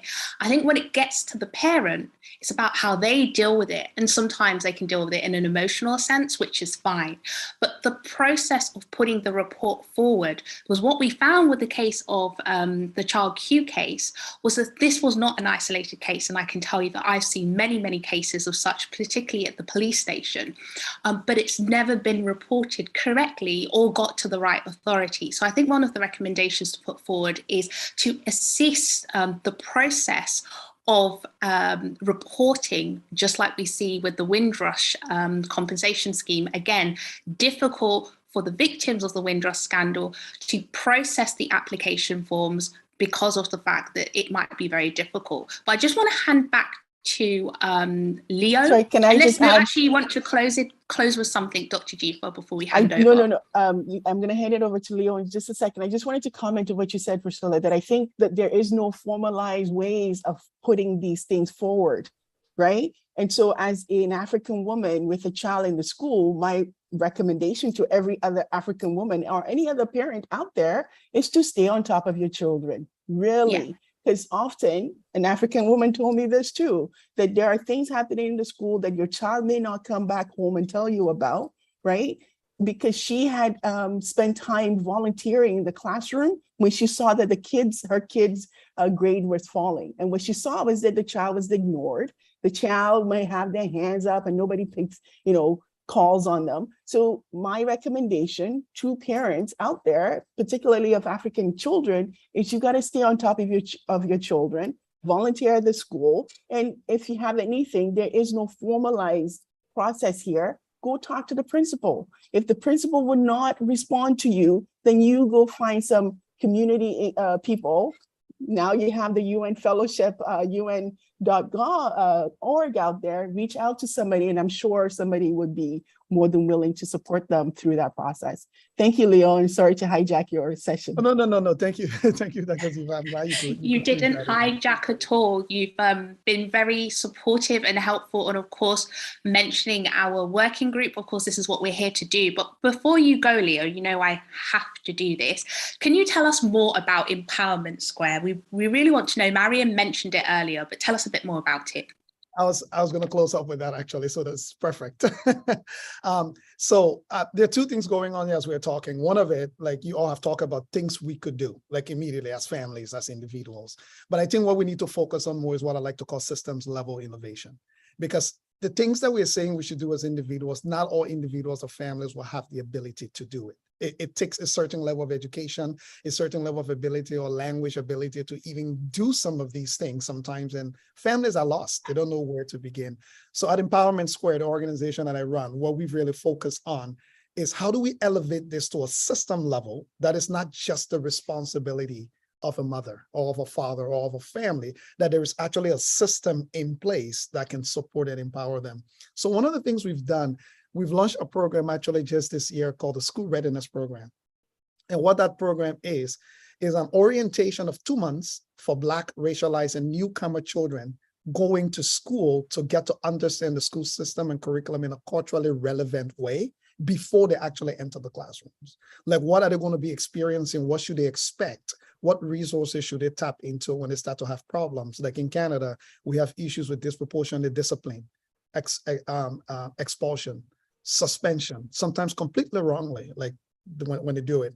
So getting the kids ready for that to begin with. And then we also do it for their parents, educating the parents as to what can they do to support their children's education, for example, or where can they go if they feel stuck.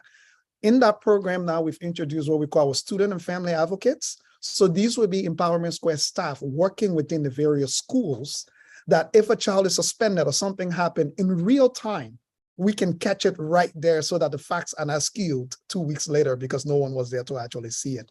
And then we would take on those cases. Our staff would take on those cases and engage the school or whoever is involved to get to the bottom of it, ensuring that the child's rights are not being abused. And the parents are also part of the process to understand what is also happening. Because if we do not elevate these things to the system level, it's going to be left for everybody fighting for themselves. And that's what we've done for a very long time. And there is a place for that. I fully agree that we need to try and do that. But if we want system level change, then this stuff has to be elevated to the system level. The last thing I will say on the part of equity and also tearing down some of the barriers, I think they go hand in hand. If we don't mobilize the resources that are required, we're not going to be able to take on. It's almost like if you're going to have to take on somebody in a lawsuit, right? And that person is a multi-millionaire and you're an everyday mom or dad working every day, how are you going to hire the best lawyers to take them on in court? So my thing is, I agree we need to tear down those systems, but tearing down those systems require enormous amount of resources in some cases. So we need to mobilize it hand in hand. And I would say on our side, we've extended our work beyond Canada now to West Africa and Liberia, where we are beginning to break down this Western education system that we photocopy and pasted in Africa to start helping people to understand the values that are right underneath their own feet when it comes to education, rather than thinking that if it doesn't come from the West, then it's not relevant or we should dismiss it. So I would say to everybody, systems level, the things that we're doing, especially those of you who've done it well, whether it's on the individual level, the questions we need to look at now, what resources do exist so that those things that are working can start to emerge at the systems level, whether it's within the UN or different organizations that can cement it. This took us about $10 million in investment for the next 5 years. That this is now going to be part of the education ecosystem in the city that we live in across all schools. So it's not just one school. Every school now within the public education system is going to have us to help decode the curriculum in a culturally relevant way so that Black children, newcomer children can start to see how this relates to them or not. And then we can advocate for how it should be changed. Thank you so much, Leon. You didn't say your favorite word, which is leverage. So leverage. Yeah, so Priscilla copied this from the UN Fellows training. So I like the word leverage because I often say, start with what you have, because we often worry so much about what we don't have, and then we stay down there and don't go. So I often say to myself, if I have $10 million, how can I leverage that $10 million for $40 million? If I already have the program happening within the city, within the public school system, as we speak, we are talking to 5 other cities now as to how we can leverage this and say, look, it worked here, so you can't argue that it doesn't work. But I think that's what we all will have to do, because in connecting the dots, people like to see what works. So if we can start with what we have and then leverage it to get the things that we don't have, I think we can do our best to keep pushing this envelope as far as we can.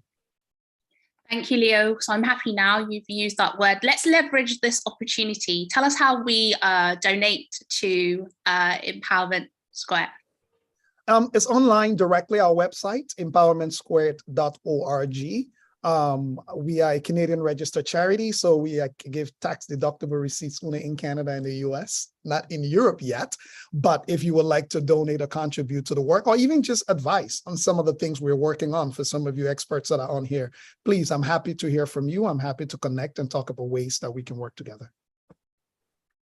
Thank you, Leo. So that concludes our second session. We are running a little bit behind time, but I hope most people don't mind because we are really enjoying ourselves at this symposium.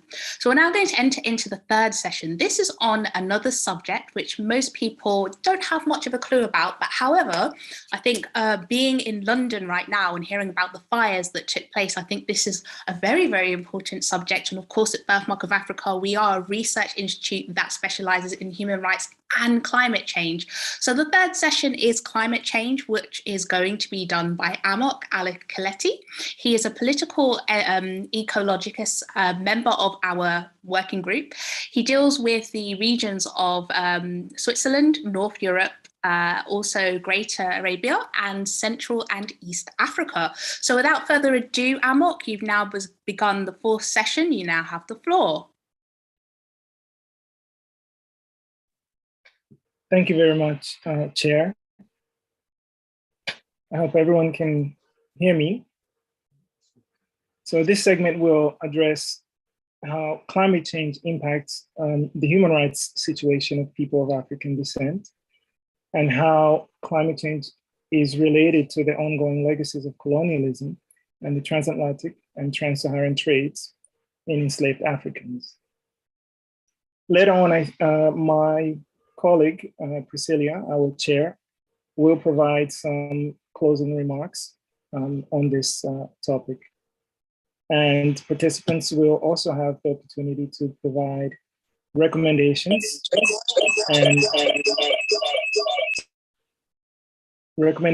and any statements, and some time for discussion on this very important issue. So climate change not only constitutes our greatest existential threat, it is a socio-ecological polycrisis that poses the greatest challenge that humanity has faced. It thus requires from all of us to engage our propensity for understanding that a healthy environment underpins a healthy society. Throughout history, exclusion, inequality, violence, oppression, and exploitation have been justified by the concept of otherness. The Trans-Atlantic, the Trans-Saharan, and let's not forget the Indian Ocean and the Red Sea trades in enslaved Africans have all contributed to a racialized concept of otherness. Post-colonial scholars such as Frantz Fanon, Edward Said, and Homi Bhabha have challenged this discriminatory conceptualization and practice, including within international institutions and relations and the global political economy. Historically, colonialism and state-sanctioned slavery lay at the heart of reductionist and imperialist conceptualizations of global governance. Unlike the imperialist Berlin Conference of 1884, which sought to advance colonialism and carved out a whole continent in the most macabre manner at the whim of dominance and subordination, the 1955 Bandung Conference sought equality and cooperation and opposed aggression and colonialism in all its forms. And this is the spirit in which we are gathered here today. Recognition, justice, and development are the three pillars of the International Decade for People of African Descent. However, there has been little concrete corrective action in practice by states in the framework of the International Decade for People of African Descent in view of eliminating the scourge of racism and its pernicious legacy and manifold contemporary manifestations. The 2001 United Nations Durban Declaration and Program of Action, the DDPA, is the genesis of the international recognition of people of African descent as victims of racism, racial discrimination, xenophobia, and related intolerance, and that as such, they represent a distinct group whose human rights must be promoted and protected. The distinctive human rights-based relationship between duty bearer and rights holder is a critical dynamic within the international human rights system. In this regard, many states have failed to launch and fully implement the decade and its program of activities officially as part of their national action plans. A key area that requires heightened attention is the intersection between environmental and climate justice for people of African descent. The United Nations has recognized that people of African descent, particularly those in the diaspora, are often systematically marginalized. As such, effective policy responses to environmental and climate justice for people of African descent require targeted framing in the policymaking process, particularly at the agenda setting, policy design, and formulation stages. Thus far, there's been a mainstreaming of the environmental aspects of the entire range of human rights that depend on a safe, clean, healthy, and sustainable environment. Consensus by the international community on the interdependent relationship between human rights and the environment has led to many states incorporating the right to a healthy environment in their constitutions, legal texts, and jurisprudence. However, even in such cases, a significant gap persists between the legal and/or policy provisions and their practical implementations. Therefore, the question that arises is, why do environmental and climate justice for people of African descent matter for the full and effective realization of the objectives of the International Decade for People of African Descent? To answer that question, I would highlight that racism, discrimination, and social exclusion of people and communities of African descent are deeply rooted in many countries and consequently affect and exacerbate social and racial inequalities. This discrimination-induced vulnerability disproportionately subjects people of African descent and their communities to the burden of environmental and climate injustices, such as environmental exploitation and degradation, pollution, and contamination in the context of development activities and extractivism and other corporate state activities.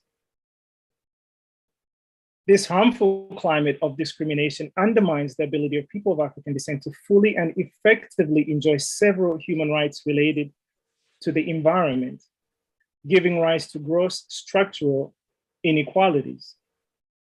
Furthermore, in this context of discrimination, there are many structural barriers to access justice for violations, which entrenches impunity and increases vulnerability. Also, discrimination inflicted on people of African descent in the aftermath of Hurricane Katrina in 2005, and later against Bahamian refugees seeking refuge in the US following the devastation of Hurricane Dorian in 2019, represents the phenomenon of climate apartheid. Greater engagement in the implementing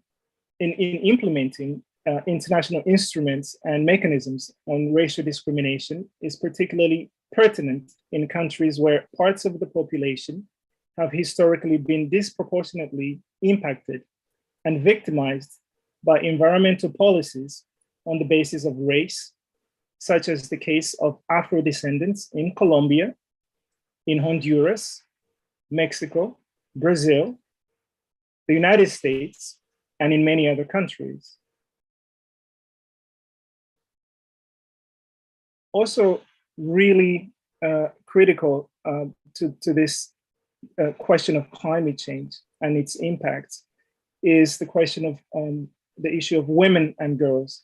So women and girls of African descent are at a particular risk of increased vulnerability as they are subjected to multiple aggravated or intersecting forms of discrimination. In most households in rural areas, women and girls are primarily responsible for water and hygiene. When sources of water are polluted, they are at greater risk of exposure to environmental contaminants. With that said, I would like to bring to your attention the four following key concerns. So one, globally, both de facto and de jure racism and racial discrimination, as well as direct and indirect racism, remain prevalent at the national level. Two, there remains a deplorable gap between pledges in the framework of the International Decade for People of African Descent and implementation of the decade's program of activities by member states. This is in part due to a lack of political will regarding implementation and enforcement in environmental jurisprudence. Three, linkages are not being made between environmental health and the enjoyment of other human rights.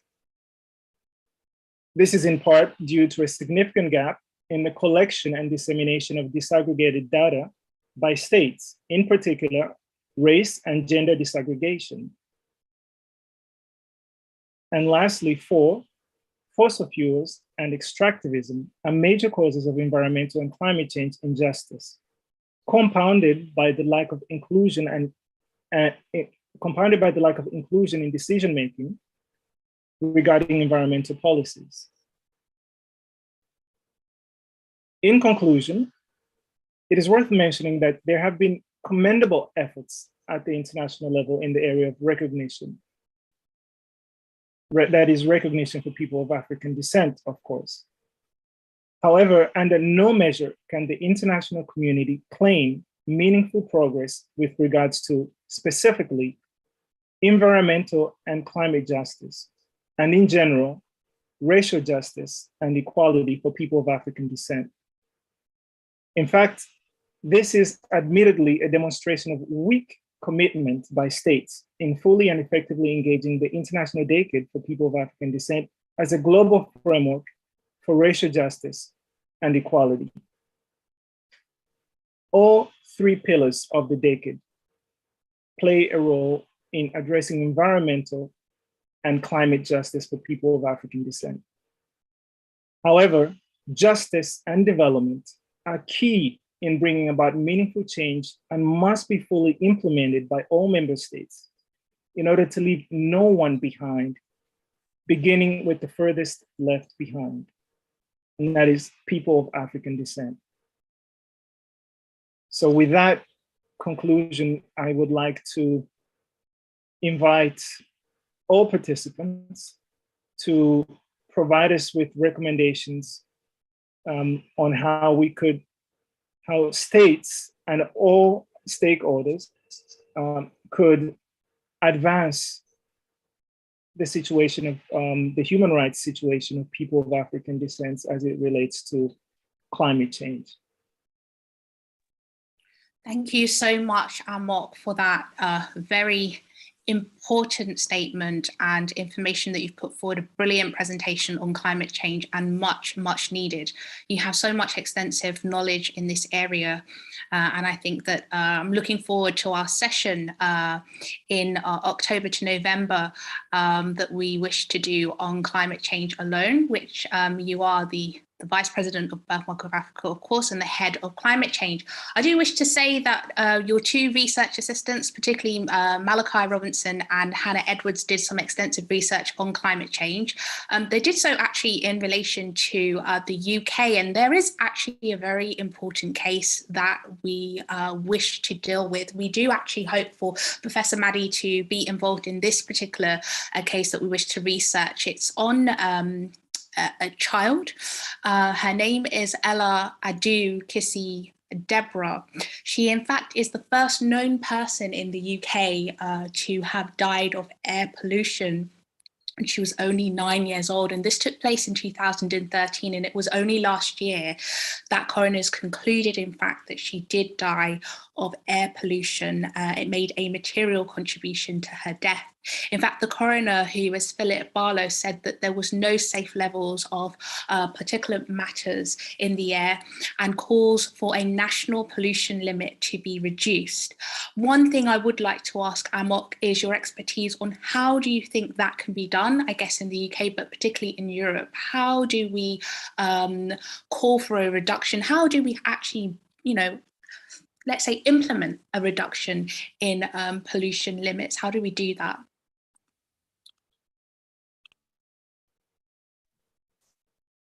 Thank you, Priscilla, for that question. And I think a starting point would be recognition of the United Nations, or it's an international human right, and that is the human right to a clean and safe environment. This recognition is recognition of this right is very important because it allows for institutions to put in place safeguards, human rights safeguards that guarantee a safe, clean, and sustainable environment for everyone. So we must be mindful, even when we have good intentions and implement good policies on paper, that we take into consideration how we are implementing them and some of the indirect discrimination that may result from the implementation of otherwise very good policies. So environmental justice is something that should be considered by policymakers. And that further entails including people of African descent in decision-making processes. And that inclusion should be meaningful. It's not just inclusion, it's actually empowering communities to be able to have a say and input into decisions that ultimately impact their well-being. So I think those 2 points are a good starting point. Thank you, Amok, so much. And of course, poverty plays a key factor in climate change. I do want to give Mariam the floor. Mariam, you have the floor. Thank you, Chair, and thank you, Amok, for your presentation. My sort of recommendation, probably a question on how do you begin? And I know most of what you talked about is about policies, but how do you begin to have this discussion with people on the ground? A lot of, say, in the African continent itself, there are a lot of people that live in rural areas and are dependent on the environment. They live off the land, and climate means that a lot of people, including my own grandmother now, the rains no longer come at the time they used to come, and they no longer get as much food as they used to have. How do you actually bring it to their understanding? And if you ever do any work on the ground, how are people receiving it? And, do they see the link? Thank you, Mariam, for that question. I think the best way I can answer it is to highlight the importance of education, because the world in which we live is shaped by our education system, is significantly shaped by our education system. And so I truly believe that it is through the education system that we can actually bring about change. And some of the elements that we need to include in cultivating pedagogical consciousness is not just focusing on promoting the status quo, that the environment, our environment, is something that we can exploit, that we need to exploit for our own interests. but that it is the source of our well-being. So I think it is very important to start with early childhood education, with a different conceptualization of nature. So to seek to really bring to the foreground, not the background, to the foreground, the fact that nature is our mother and it takes care of us, and human rights are directly impacted by the health of our environment. So if we have a degraded environment, it directly impacts the ability of people, communities, and societies to fully enjoy human rights, or their human rights. So I think education is definitely the key.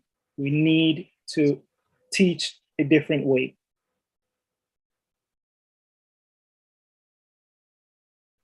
I actually agree. And one of the things that I wish I could see people do actually is use the solar energy more than, we have so much sun, but that we could even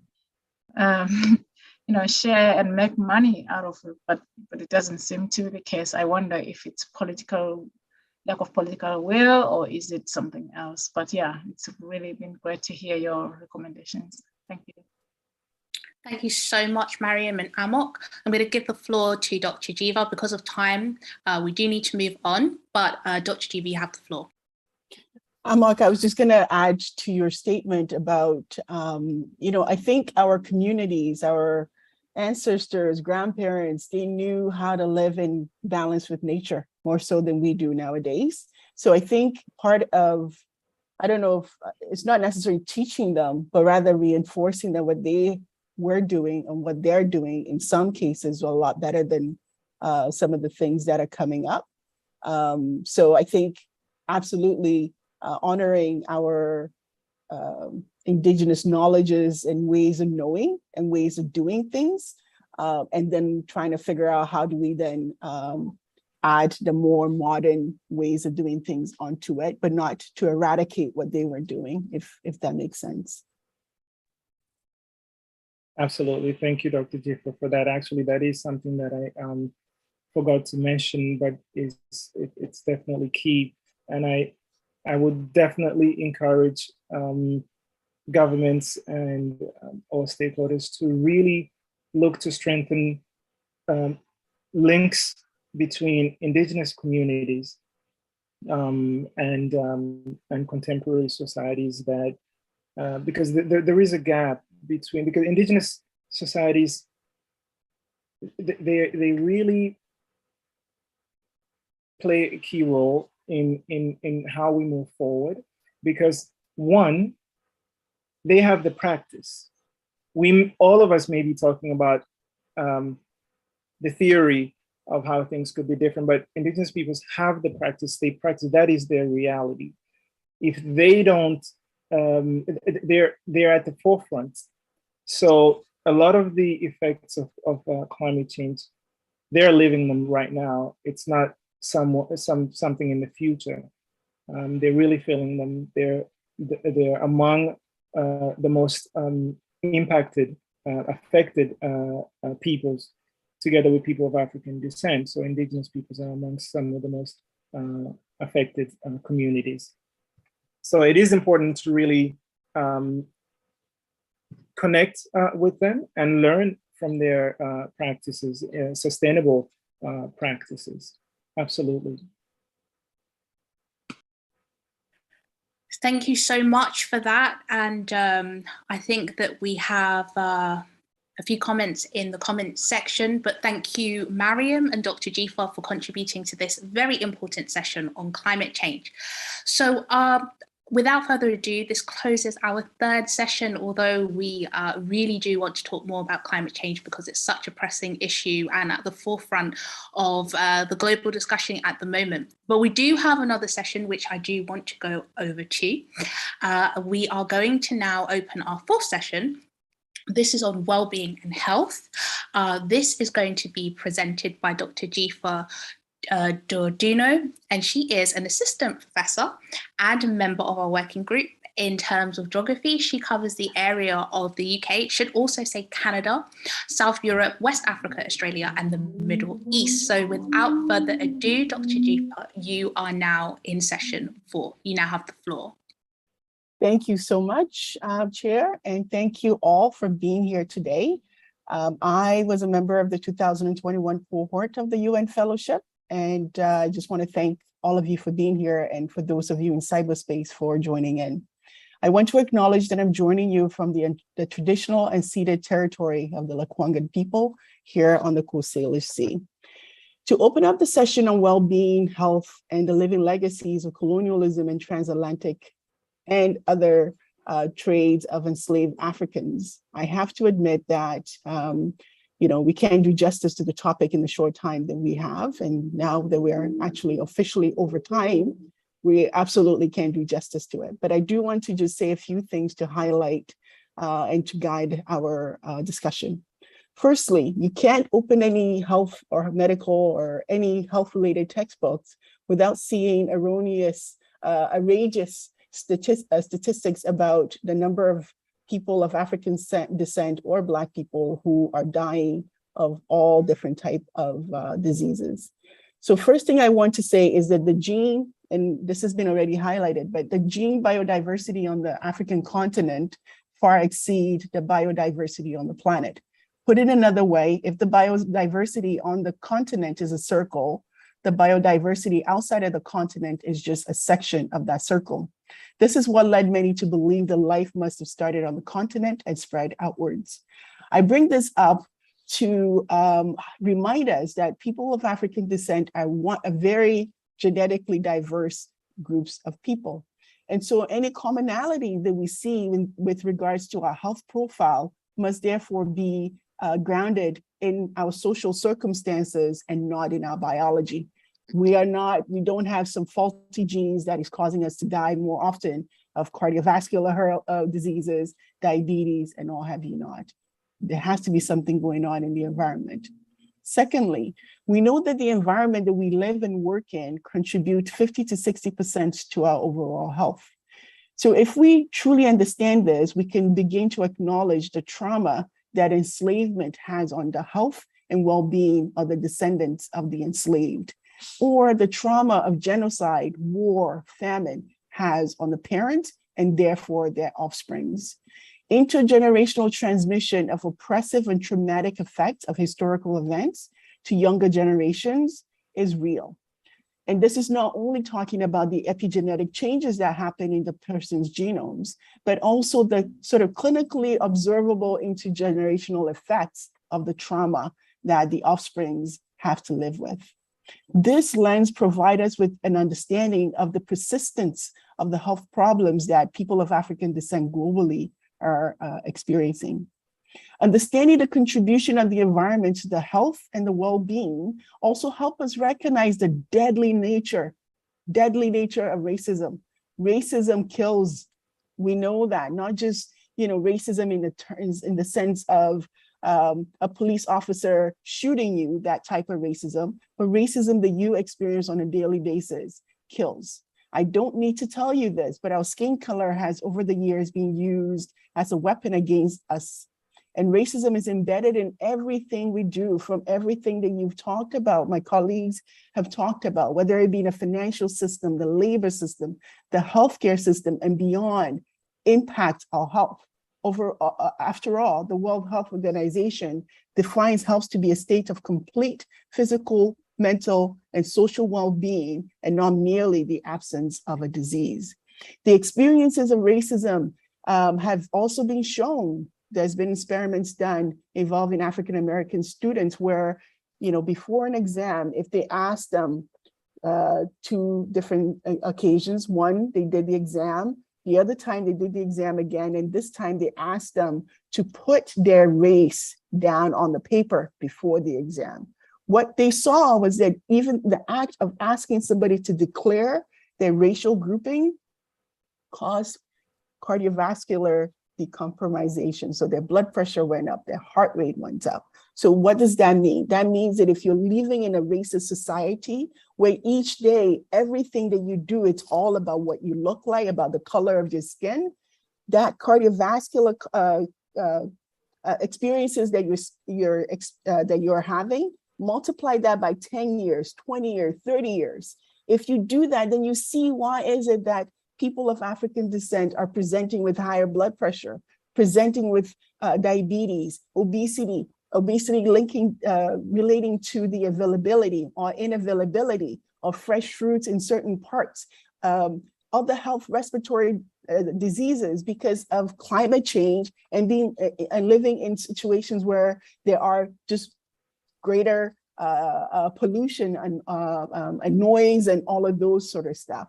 So the impact of the transatlantic slavery and colonialism on health is underrated. And the research to actually decide to begin to start unraveling this is limited.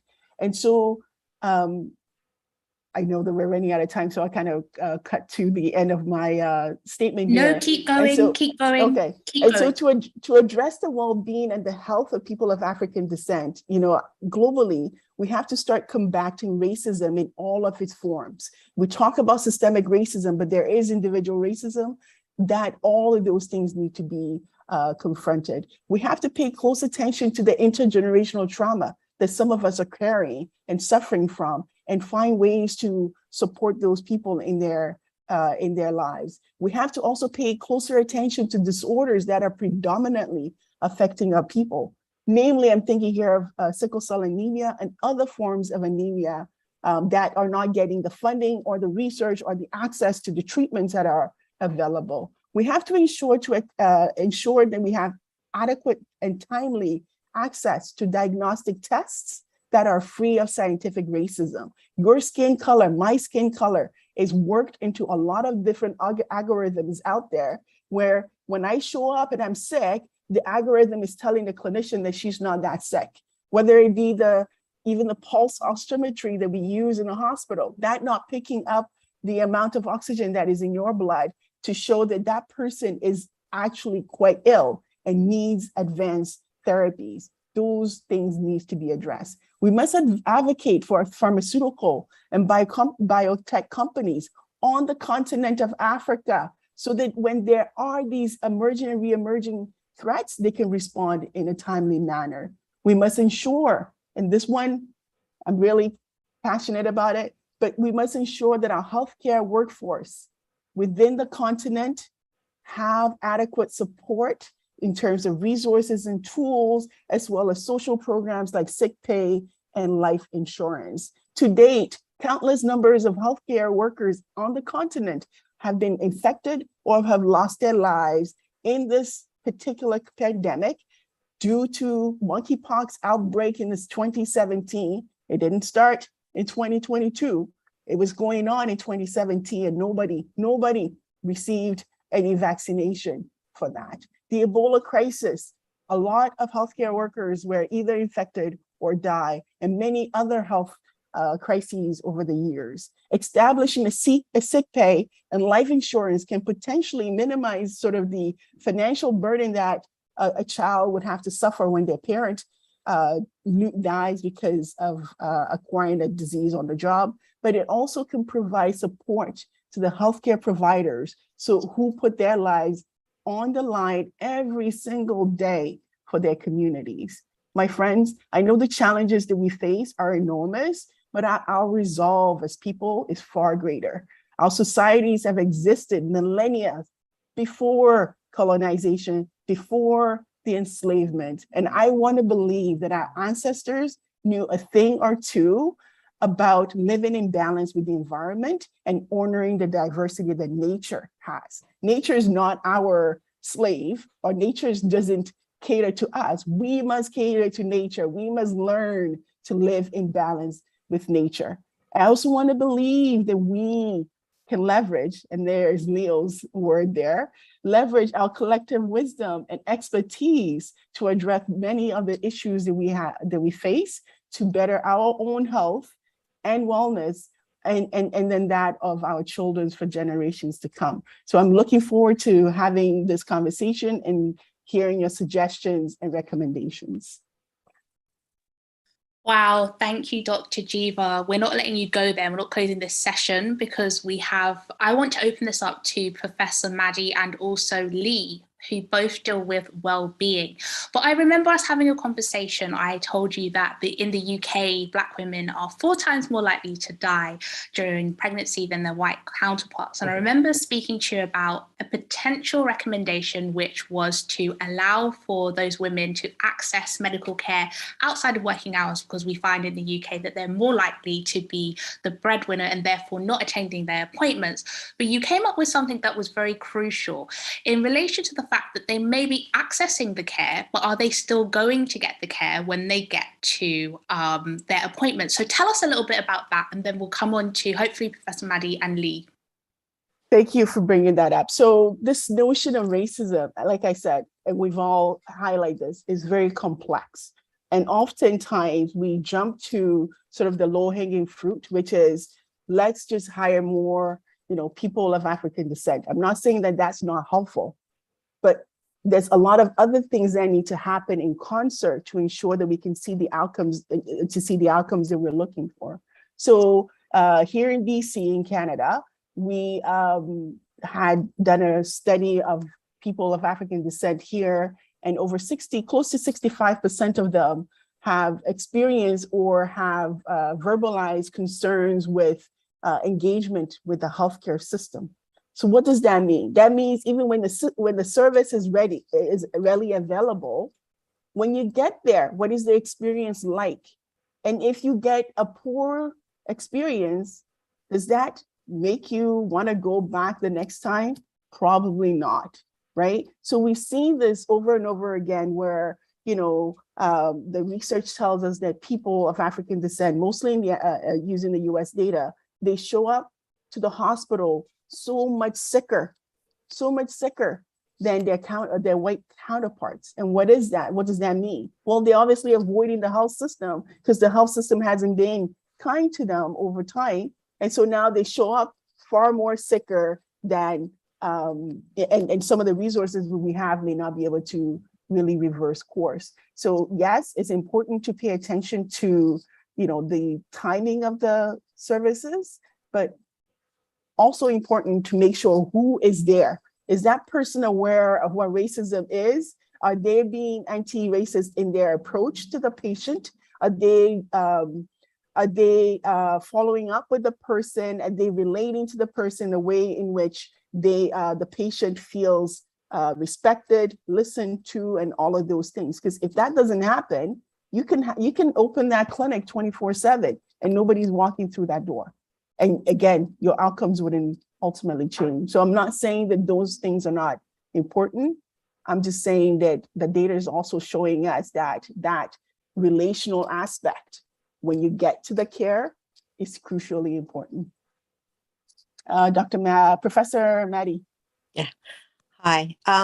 Yeah, and there's a big issue with intersectionality here because it is worse for women. I mean, just yesterday I read in the newspaper that women in general in the UK are disregarded by doctors, and a lot of women complaining about being ill, they are more likely to succumb to cancer or to be diagnosed at a later stage with cancer than men, because a lot of things are put down just to the very fact of being a woman. So then if you double that up with being a woman of colour, we can see why issues about more women, Black women dying or becoming very ill during pregnancy and childbirth, and also then being discouraged from seeking help, because if you aren't believed, why should you seek for help in the first place? It's very dangerous, and there is a strong intersectionality between for women in particular, I believe. And I agree with you. I could not argue that. I think there's also evidence that's showing that, again, around the sort of childbirth and death the birthing moms, that, you know, the longer that women of African descent are living in these sort of racist societies, the higher their death rates, right? So if you think, and age also factor into that. So if you look at birth rates of younger, not saying that you should have children younger, but if you're looking at the death rates of, like, you know, people having babies, African American, or even people of African descent, women having babies, maybe, you know, between less than 25, for example, their death rate is actually lower than the women in their 30s and 40s who are having babies. And that has been attributed to just the experiences, their overall cumulative experiences of racism in that health system or in that society. So absolutely, I think gender and age also impact. Thank you. I don't know if Lee wants to come in now before we close this session. I'm here. Sorry, we had a power cut here. So we were on the emergency generator, but I'm now back. Thank you so much. It was so wonderful to hear somebody talk about the genetic biodiversity in relation to African people. And the fact that any health problems that we have, it's not because we are genetically more prone to have these health problems. It's because something has happened in our history or in our environment that has caused these problems. And so I salute you, I thank you, because it's not something that I hear very often. Also in relation to epigenetics, that the trauma of generations can be passed down in the genes and can affect generations after. Again, I thank you. In relation to high blood pressure, and I'm going to talk about a personal experience. I remember when my high blood pressure first of all spiked, and I went to see a doctor, a GP in London, and the reaction was, take this medication because that's what happens to people from the Caribbean. That is what the attitude was. I refused to take the medication because, as far as I was concerned, if my blood pressure was going to spike, there had to be a reason. Everything was investigated. Other than that other big subject in relation to Black women, menopause. It was never looked at. They didn't consider my age. And at the moment, especially here in the Caribbean, we have a lot of women who are having problems with menopause, being diagnosed with antidepressants, going into mental health hospitals because they're having problems with menopause. And the attitude of a lot of the doctors is, well, that is just something that happens to women. High blood pressure, it happens to women, and it has to stop. And now what they are trying to do and what they're beginning to do is to actually treat people by their diet and also by herbs, going back to the food, what happened in relation to the indigenous people. And it's making a lot of difference. So, Doctor, I could speak to you on this subject. I could do it for the whole weekend. But I salute you and I thank you for actually bringing up the topics that you brought up. Thank you so much, Lee. I can't agree with you more, and I would love for Birthmark Africa to do a separate session on this with a focus on women and women's health, because I agree with you that a lot of our concerns are discredited. And you know, obviously, we've lived in this body our whole lives, so we know more about it than anybody could ever do. And so hopefully, Priscilla and Amok, I'm putting you both on the spot there. Maybe we can get something together. I would love to do it. Well, in fact, Dr. Jifa, you took the words out of my mouth. We did a International Women's Day special, a project on When Black Women Speak. And in fact, the reason I brought Lee into this conversation, and I know we're over time, but I think this is a really important session, so I'm willing to sacrifice a bit of mine. We did have a session on various different things, and one of them was on well-being and nutrition. And of course, Lee knows that the next session we'll do on our project on When Black Women Speak is on that very subject. So you definitely will be invited to co-chair on that. But one of the things I wanted to ask you about is about food. and maybe Lee can answer this as well as yourself, Dr. Jifa, but there is something in regards to the fact that when we were during the period of African chattel slavery, the way in which people, particularly in the Caribbean, but also on the continent and also in America, or North America, should I say, and also South America, shouldn't leave that out. So Lee, can you give us a bit more of an understanding as to how is it the diet of the African enslaved human beings now transpire through our bodies, through our intergenerational connections, let's say, for our DNA? How is that all linked? Tell us a little bit about that. Well, from my understanding, the slave diet was a high carbohydrate diet. And it was a high carbohydrate diet that was not particularly dense in relation to other green nutrients and not very, very good quality protein. This, it would seem, over the generations and over the generations continuing has actually caused deficiencies. It's almost like a motor car running on reserve. If you have a car that is running on reserve and all that you do is just top it up just above that reserve, and then you have a generation come and another generation come, what you then have is almost like an inbred inadequacy as far as the nutrition that needs to be improved.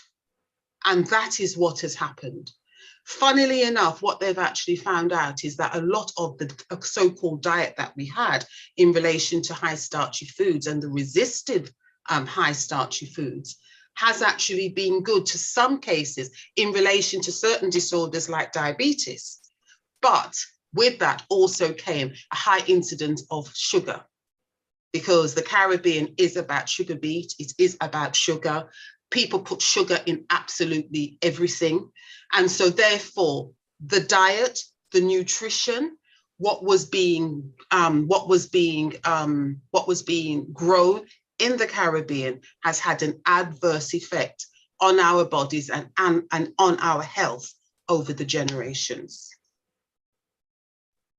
Thank you for that explanation, Lee, very, very much. And unless you have anything else you wish to add, Dr. Jifa, we're going to close off into the next session, which of course I will try my best to be as quick as possible. The next session is of course myself, which is on human rights law and governance. For many of you that know me, I am obviously Priscilla Robinson. I'm a barrister, the president of Birthmark of Africa, the chair and a member of our working group. And in terms of region, it's the UK, East Europe, Sub-Saharan Africa, Caribbean, Asia and Oceania.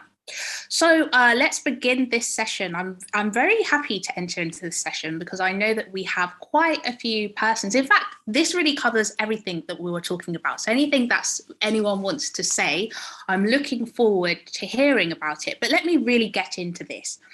Today is the 6th of August, and it in fact is the 60th anniversary of Jamaica independence. Now, having only arrived back from Jamaica about 6 to 7 days ago, whilst I was there for a while, I often used to stare at the ocean, imagining my African ancestors entering onto the shore of Jamaica from Africa.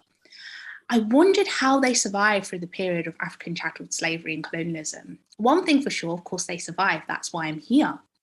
But in the words of Samuel Sharp, normally referred to as Sam Sharp, who led the Baptist War, slave rebellion of 1831, it in fact was the largest slave rebellion in Jamaican history. And he said, "I would rather die upon the yonder gallows than live my life in slavery." And as a human rights barrister, I often wonder, what was Samuel Sharp thinking when he said this remark? And why is it so relevant today? Why does it resonate with me today? When he organised the initial peaceful strike across the estates of Western Jamaica, he was protesting for better working conditions. And even as an enslaved African human being at the time, he, of course, slavery was on its way to being abolished, although legislation-wise not necessarily, but he wanted to access some protection that can improve his living, particularly in work. And he wanted to use every mechanism available to him to do it. And during African chattel slavery, of course, enslaved African human beings weren't governed by law, but were actually ruled by codes and also the police. In fact, British colonies such as Barbados implemented special sets of rules for the good regulating and ordering of them. That's actually what was set on the rules, particularly on the Barbados Slave Code of 1661. What it did, it actually advocated for the training to be given to the police. The police officers at the time were there to protect the property of the British. And of course, the property of the British were the enslaved African human beings. And in the code, the police were given training to believe that African people were heathenish, brutish, and dangerous kinds of people. What do we know about these sentiments today? These sentiments really run rife when it comes to institutional forms of racism, particularly in the police force, where whiteness is seen as innocence, authority, power, and where blackness is seen as wrong. You know, you're actually done something wrong. These slave codes gave white indentured servants their rights. They were given the right to not be tortured in particular ways, given some form of human treatment, the right to a fair trial, freedom of thoughts, freedom of assembly and protection from discrimination, and the right to enjoy some form of peaceful enjoyment of property, education, and to be protected from death. But African human beings weren't given human rights. In fact, they were given privileges. And these privileges were based upon their skin color, or also upon their ability to be subordinate. So when we look at race ideologies, particularly scientific race ideologies that were held towards people of African descent during African chattel slavery, we know that they were seen as subhuman, therefore not worthy of human rights.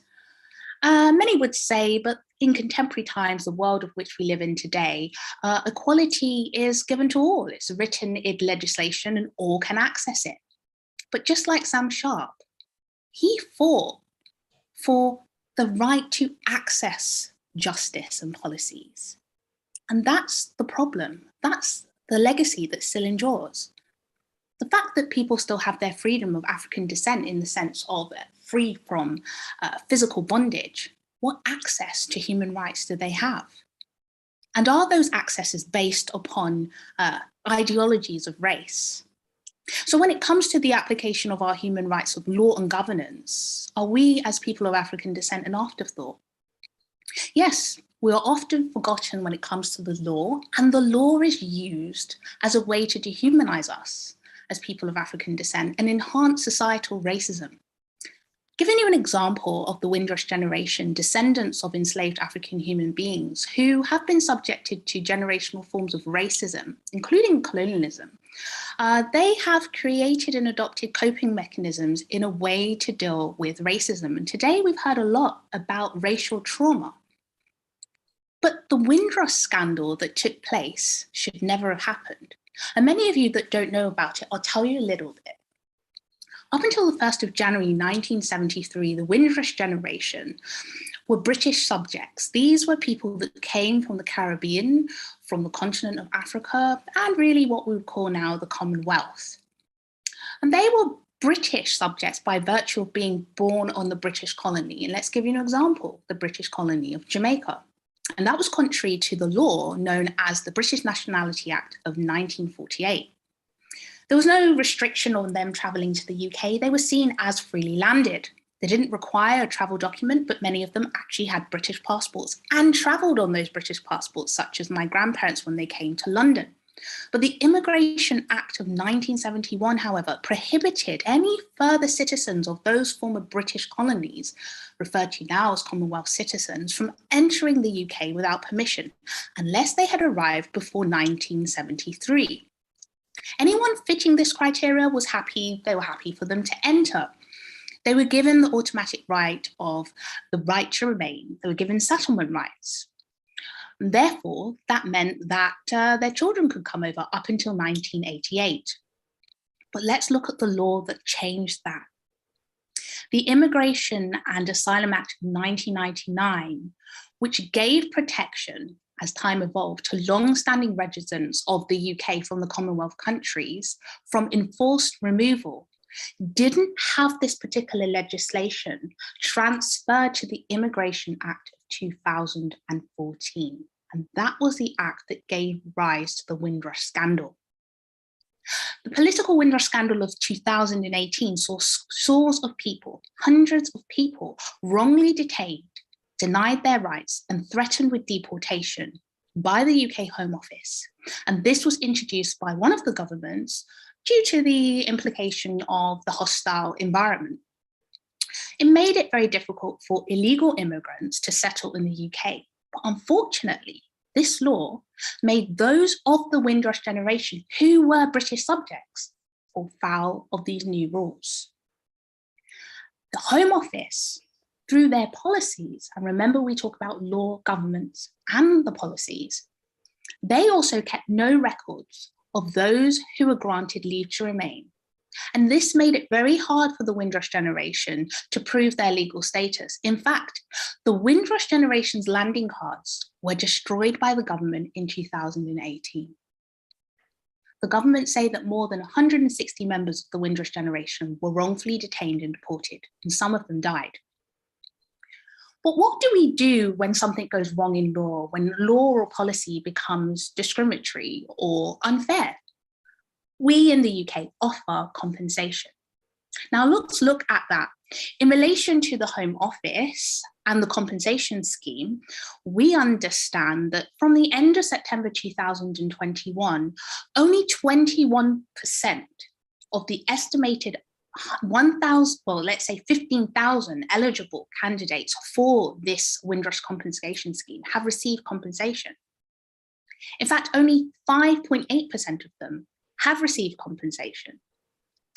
And it's been said that no amount of compensation could ever repay the fear, the humiliation, the hurt, the hardship, which was caused by those who were affected by the Windrush scandal. In fact, 23 victims have died without receiving any compensation at all. And many of them find it very difficult when applying for the application. Why do I mention this? Does this ring a bell in regards to the ongoing legacy of the transatlantic slave trade, which we refer to as the African chattel slavery period, which continues to this day? Now, when it comes to the Black community of the UK, there's a lot of issues in regards to the trust. And let's look at this compensation scheme a little bit better to see if this is working. The aging generation find it difficult to process this application scheme. They find it difficult to fill out the forms, and they find it very stressful, but also due to a lack of trust and confidence. They state that they have a deep mistrust of the Home Office. They believe that it's very difficult and a traumatizing process for them to do. But let's look into the Black community of the UK. Is it just the Windrush scandal? No, there's also a deep-seated trust when it comes to the police in the Black community that has festered for several decades. Black people in the UK are 9 times more likely to be stopped and searched by their white counterparts. And let's remember the slave code. What were the police taught? Black people are dangerous types of people. Being continuously dismissed and sidelined has really come to a boiling point. Looking at cases as David Oluwole, murdered in 1969, the New Crossfire in 1981, Stephen Lawrence murder of 1993, Christopher Alder's murder of 1998, and Sarah Everard's murder of 2001, and a very recent one that's come to light, which is Dejon Reed of 2021. These people were never really seen as human beings. In fact, they weren't really seen as victims. They weren't really given the justice that they required. This, in fact, is real racial trauma, and it has to end. We shouldn't have another case of child Q. We shouldn't have another issue in relation to adultification of children. Structural and institutionalized forms of racism can only be addressed via the law, a single act of parliament. And this is because it's the law that has upheld these forms of racism for a very long time. An Equality Act alone cannot deal with it. And my recommendation today would be for reparative justice to be addressed via the law, which would address all of these legacies and ensure that all of us as human beings collectively eradicate the legacies. I now open the floor for anyone to give any suggestions and comments. You now have the floor. Hello, Chair Kwame here. If I may just very briefly make this observation. I think the issue of racial justice is part of the broader issue of social justice. So that I would ask that we look at all the issues of injustice and inequality with a wide-angled lens, meaning that we must recognize, I think, what one of our contributors said before about intersectionality between race, class, gender, disability, the whole range, because it is in that we can actually put this on the basis of a real human rights issue as a social justice issue. The problem with that kind of issue is this, that as all of you know, when it comes to human rights being a very powerful force, its underbelly and its main weakness is the implementation of whatever the solution is that is prescribed. The international order has a very weak implementation system. And throughout the history of human rights, it's been civic groups and groups acting together, civic societies, that have always been the effective catalyst for action in terms of the implementation of human rights. So it seems to me that if we join cause with broader agenda of inequality and social injustice, it helps to strengthen the forces that we have and clarify the moral justice of the claim. I'll also just very briefly on the question of climate change, bring to bear the angle of the international community. I don't think you could have a proper conversation around climate change without looking at the picture from a global perspective. Because the climate, by definition, is not localized. There may be particular peculiarities in the local regions, but I'm looking at the link between colonialism and climatic change in West Africa, for example. Let's not forget that before colonialism, Ghanaians didn't grow cocoa. They had their virgin forests and they cleared what they needed to feed themselves. But with colonialism, there was an imposition of colonial taxation. So what happened was people started to cut down the forest in order to make cocoa farms to produce cash. So that's how the cash crop economy began. It became a monocrop to serve the needs of the colonial power at the time. Cocoa had no value to Ghanaians at all, but we had a legacy of destroying forests for timber and for cocoa to get receipts from exports. And in a real sense, that's how the underdevelopment of the economy of Ghana began. It was turning an economy that used to be self-sustaining and independent into one that became an adjunct to a foreign system, serving the needs of that foreign system. And somebody talked about extraction. It is interesting. The only real lines we have in Ghana from colonial times, they're very limited, lead to the mining areas. So it's very clear that the pattern of development that was put in place in the Gold Coast was never designed for the benefit of that colony or the colonial people. It was designed to benefit the colonizer because that's the essence of colonialism. So I think in trying to understand where we are today, it's important to make that link between enslavement, colonialism, and the underdevelopment of those economies. And the sad reality is the post-colonial state in Africa and elsewhere are made in the image of the colonial power. So the post-colonial state varies very little in its essence from its colonial counterpart. So most states in Africa don't serve the needs, the real needs of its people. That's why corruption and nepotism and all these other ills are so rampant in African politics.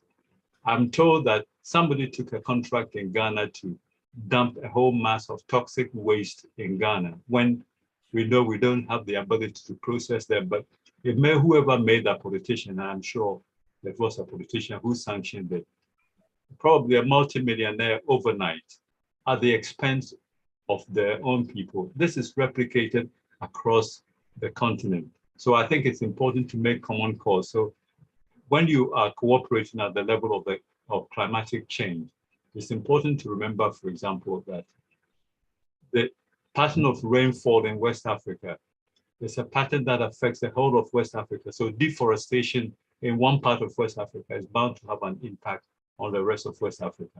I'm sorry, I have a lot to say, but I'm conscious that we don't have the time. Sorry about that. No, Professor Kwame, if you do have anything more to contribute, we always have time for you. And thank you for raising that. And I think it really took the words out of my mouth, which is to say that human rights law and governance really cover all of the sessions that we're dealing with. And I'd like to talk to Anthony about the Windrush Act, because in the UK, we have something that's brewing at the moment, and I'd like Anthony to really address it. Anthony, you have the floor. Yes, I was just going to comment on the Windrush Act after I heard your talk, which was excellent because it delves into the root causes of the Windrush scandal. And what it showed was a series of pieces of legislation that have impacted the Windrush generation and their descendants, including myself, which has whittled away our rights, and some of them are human rights, because nationality is part of your identity, which is part of the human rights, part of the Human Rights Convention, Article 14. So, and the right not to be discriminated against. So, recognizing that, we looked at what the Home Office was proposing, what the government was proposing as what they called, to right the wrongs done to the Windrush generation. They proposed the Windrush scheme and the Windrush compensation scheme. So the Windrush scheme was where people like myself who could apply to get their status back, which had been taken away by the Jamaica Independence Act for Jamaicans and other Caribbean. So the Jamaican Independence Act 1962, which came into effect on the 6th of August today, what that did, which many people didn't realize, whilst they were cheering for independence in Jamaica, the Jamaicans who lived in Britain had their citizenship of the United Kingdom and colonies, which was their status by the 1948 British Nationality Act, taken away without notice. So my dad, who had come here as a citizen, had his citizenship taken away, which then affected me, which then made me liable to be impacted by the 1971 Immigration Act, which you talked about, because British people or citizens, immigration law doesn't apply to them. But by the Independence Act, it took away that citizenship and made immigration law apply. So what we've said is that the scheme that the government has doesn't really restore the rights of people who came here as citizens of the United Kingdom and colonies, because the scheme at the moment tries to naturalize them. So you have to actually apply for naturalization, and the government has already declared that we're British. So how can you naturalize British people? It's irrational. So we decided to take the government to court. Even though we were just few in number, we thought, well, we must make a challenge, because that's what Sam Sharp did.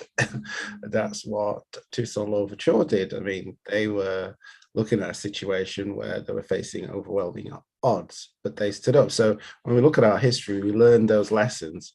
We should make a stand as well. So we made an application with the support of law firms and lawyers, and we were going to get a judicial review, but the judge ruled that because it was primary legislation, we would have to go to Parliament, but recognised that the case had merit, and therefore didn't ask for the £50,000 court costs that we would have had to pay had he decided that the case didn't have merit. So where we are at the moment is that we're going to Parliament, and we're going with what we're calling a Windrush Act.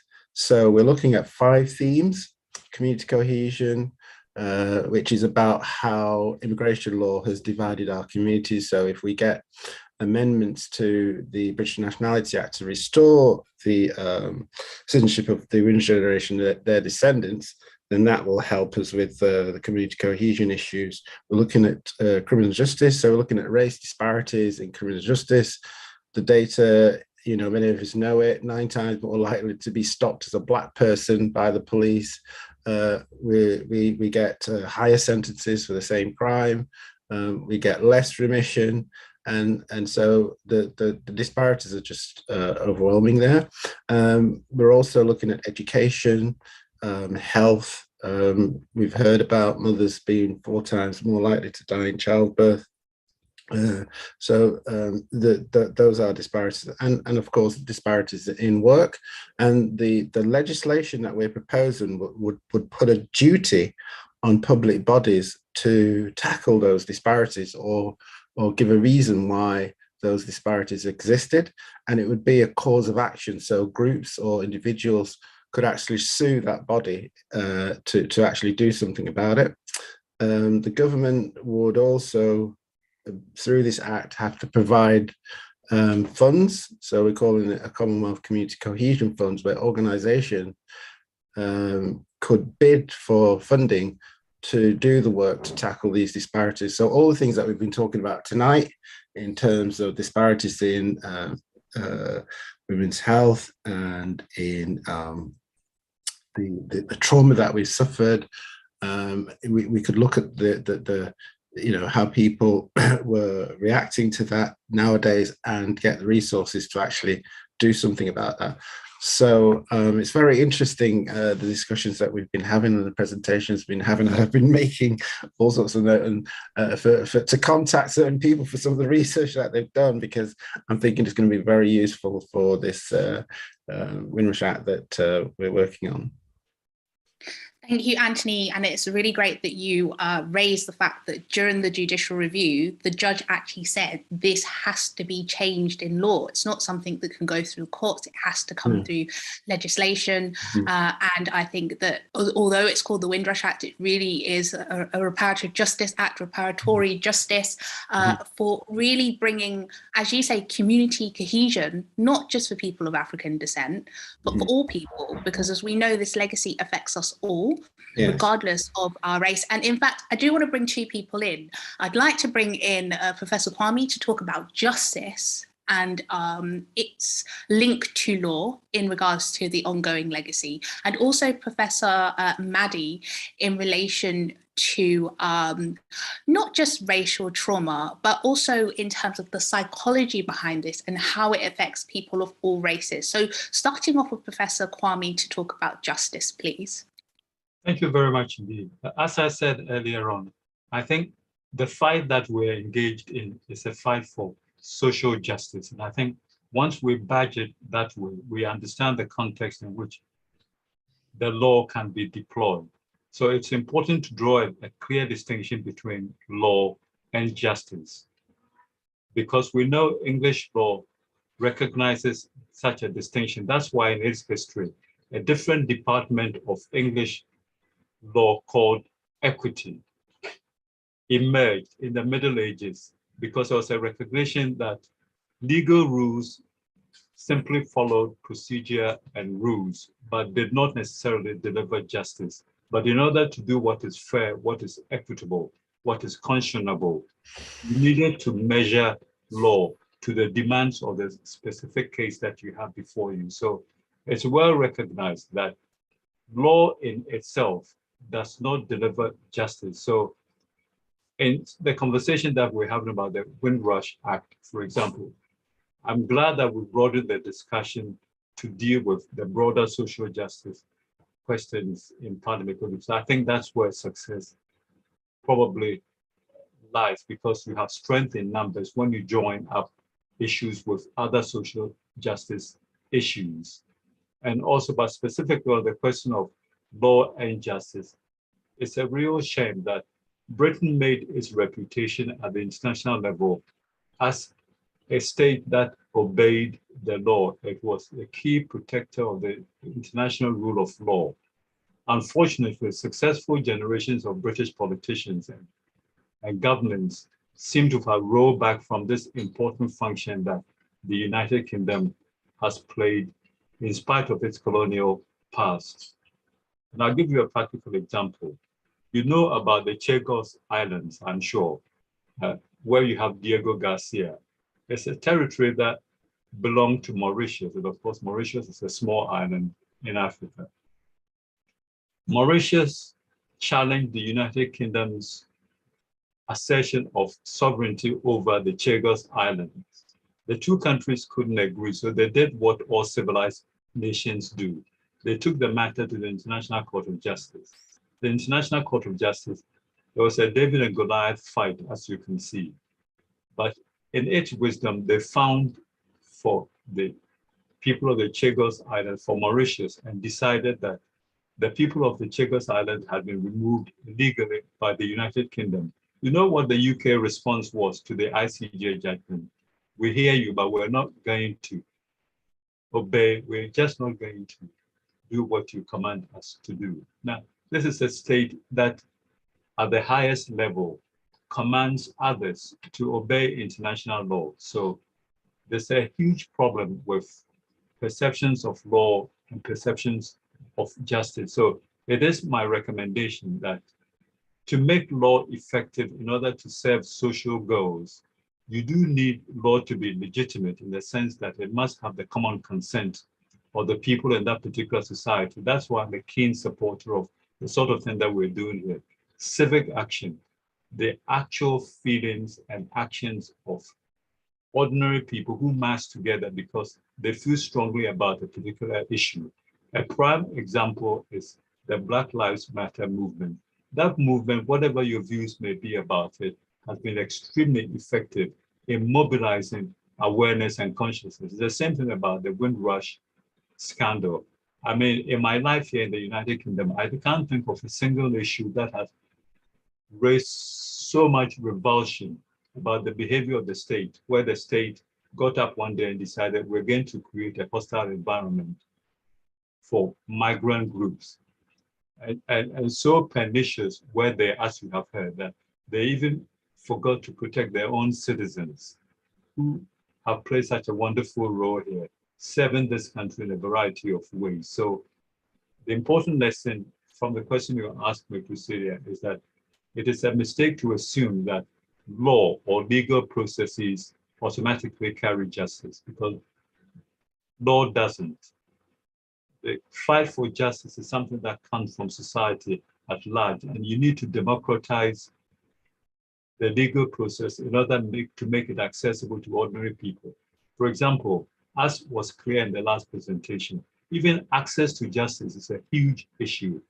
You may have a right, but to be able to prosecute that right, you need a lot of money under our system to be able to go to court and vindicate your claim. So it is important, if we're fighting the kind of community fight that we're engaged in, to make common cause with all progressive forces and to understand the political context in which law operates in order to be successful. Thank you, Chair. Thank you so much for that, Professor Kwame. We could hear you talk all day, and of course this symposium is just the first one on this particular subject, but we hope to be able to branch out and have many more symposiums throughout the year and next year as well. I do want to bring in Professor Maddie. Hope she's there just to talk about the way in which all people are affected by this issue of racial trauma, and anything else she wishes to add on this subject.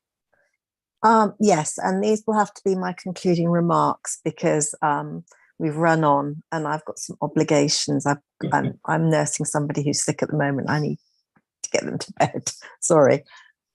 But what I would say is, for decades in the psychological research literature, we've accepted the generational transmission of the effects of deprivation that they exist. However, we've shied away from recognizing that the trauma experienced over 3 centuries through the Trans-Atlantic slave trade, and before that the Trans-Saharan slave trade, could be transmitted and prevent generations of the descendants of those enslaved from flourishing and thriving due to their continued unequal treatment. And tonight we've heard all about that in every single area.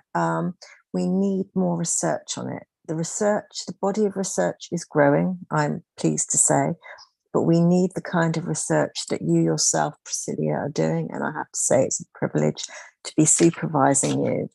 And I just feel that everything we've discussed can be summed up tonight in a quote from the author James Baldwin's book, Tell It to the Mountain. And in this book, which was published in 1952, he asked, could a curse come down so many ages? Did it live in time or in the moment? And it was so prescient then, but it's really relevant now, because this is like a curse that has been passed down and taints lives in so many ways, in every way, every fundamental way. And the work of what you're doing in Birthmark of Africa, what needs to happen is what Professor Kwame said at the very beginning. We need a systematic approach to address these issues, and we need to ensure a universal understanding so that these wrongs can be redressed. They must be redressed, and they must be redressed now. Thank you so much, Professor Maddie. And of course, we are so honoured to have you today as a leading expert in psychology and wellbeing. In fact, I didn't do your introduction, but I will. Professor Maddie is a professor of child mental health and wellbeing at the University of West London. She is a chartered psychologist and interested in the wellbeing of learners of all ages and the long-term effects of trauma on the development of subsequent generations. And she's actually much, much more. In fact, she is our pillar and rock at the University of West London, and she is there to, as she has said, to advance and open up the space for Black scholars and academics at all universities, and also women as well. We have some great projects happening at the University of West London. So thank you so much for being a part of this symposium today, and also being a rock for me alongside Professor Kwame, of course. And so we have run over time. I'm going to invite for Anthony Brown to do the closing, another closing and farewell. Of course, thank you to all the PAD fellows who are watching at the moment and all who will watch this again via YouTube. Please ensure that if you do want to be part of our working group, that you do contact us. You can contact us at Birthmark of Africa, of course. And Anthony, without further ado, you have the floor.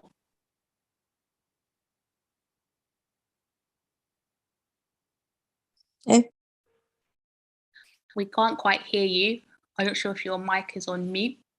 Well, it is on mute, but when you can take it off. Yep, you're good to go.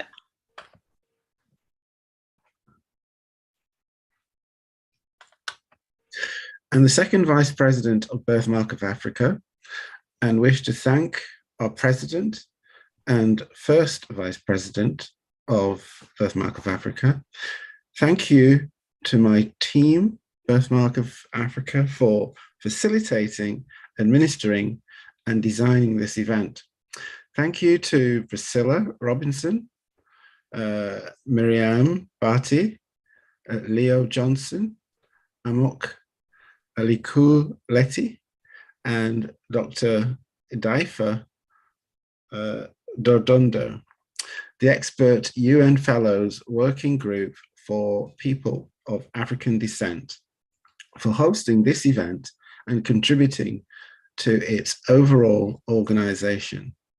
A special thank you to Claudie Fioroni of Human Rights, a Human Rights Officer of Office of the United Nations High Commissioner for Human Rights, for being a great supporter of this event, being ever so patient with us, and for mentoring us all UN-PAD fellows. A special thank you to the Office of the United Nations High Commissioner for Human Rights and the working group of experts on people of African descent. for being great partners of this event and providing us with much needed financial support. Thank you to George Brown for designing our flyer and symposium program guide. A special thank you to Professor Kwame Akufu, OBE, Professor Madi All. It's actually Polish, believe it or not. It doesn't look very Polish. Okay. I'm struggling with some of the names. And Amanda Flores for accepting our invitation and for being amazing, an expert guest. Lastly, a big thank you to all UN-PAD fellows of all cohort groups for attending this event, contributing and working towards the advancement of people of African descent. This symposium will contribute to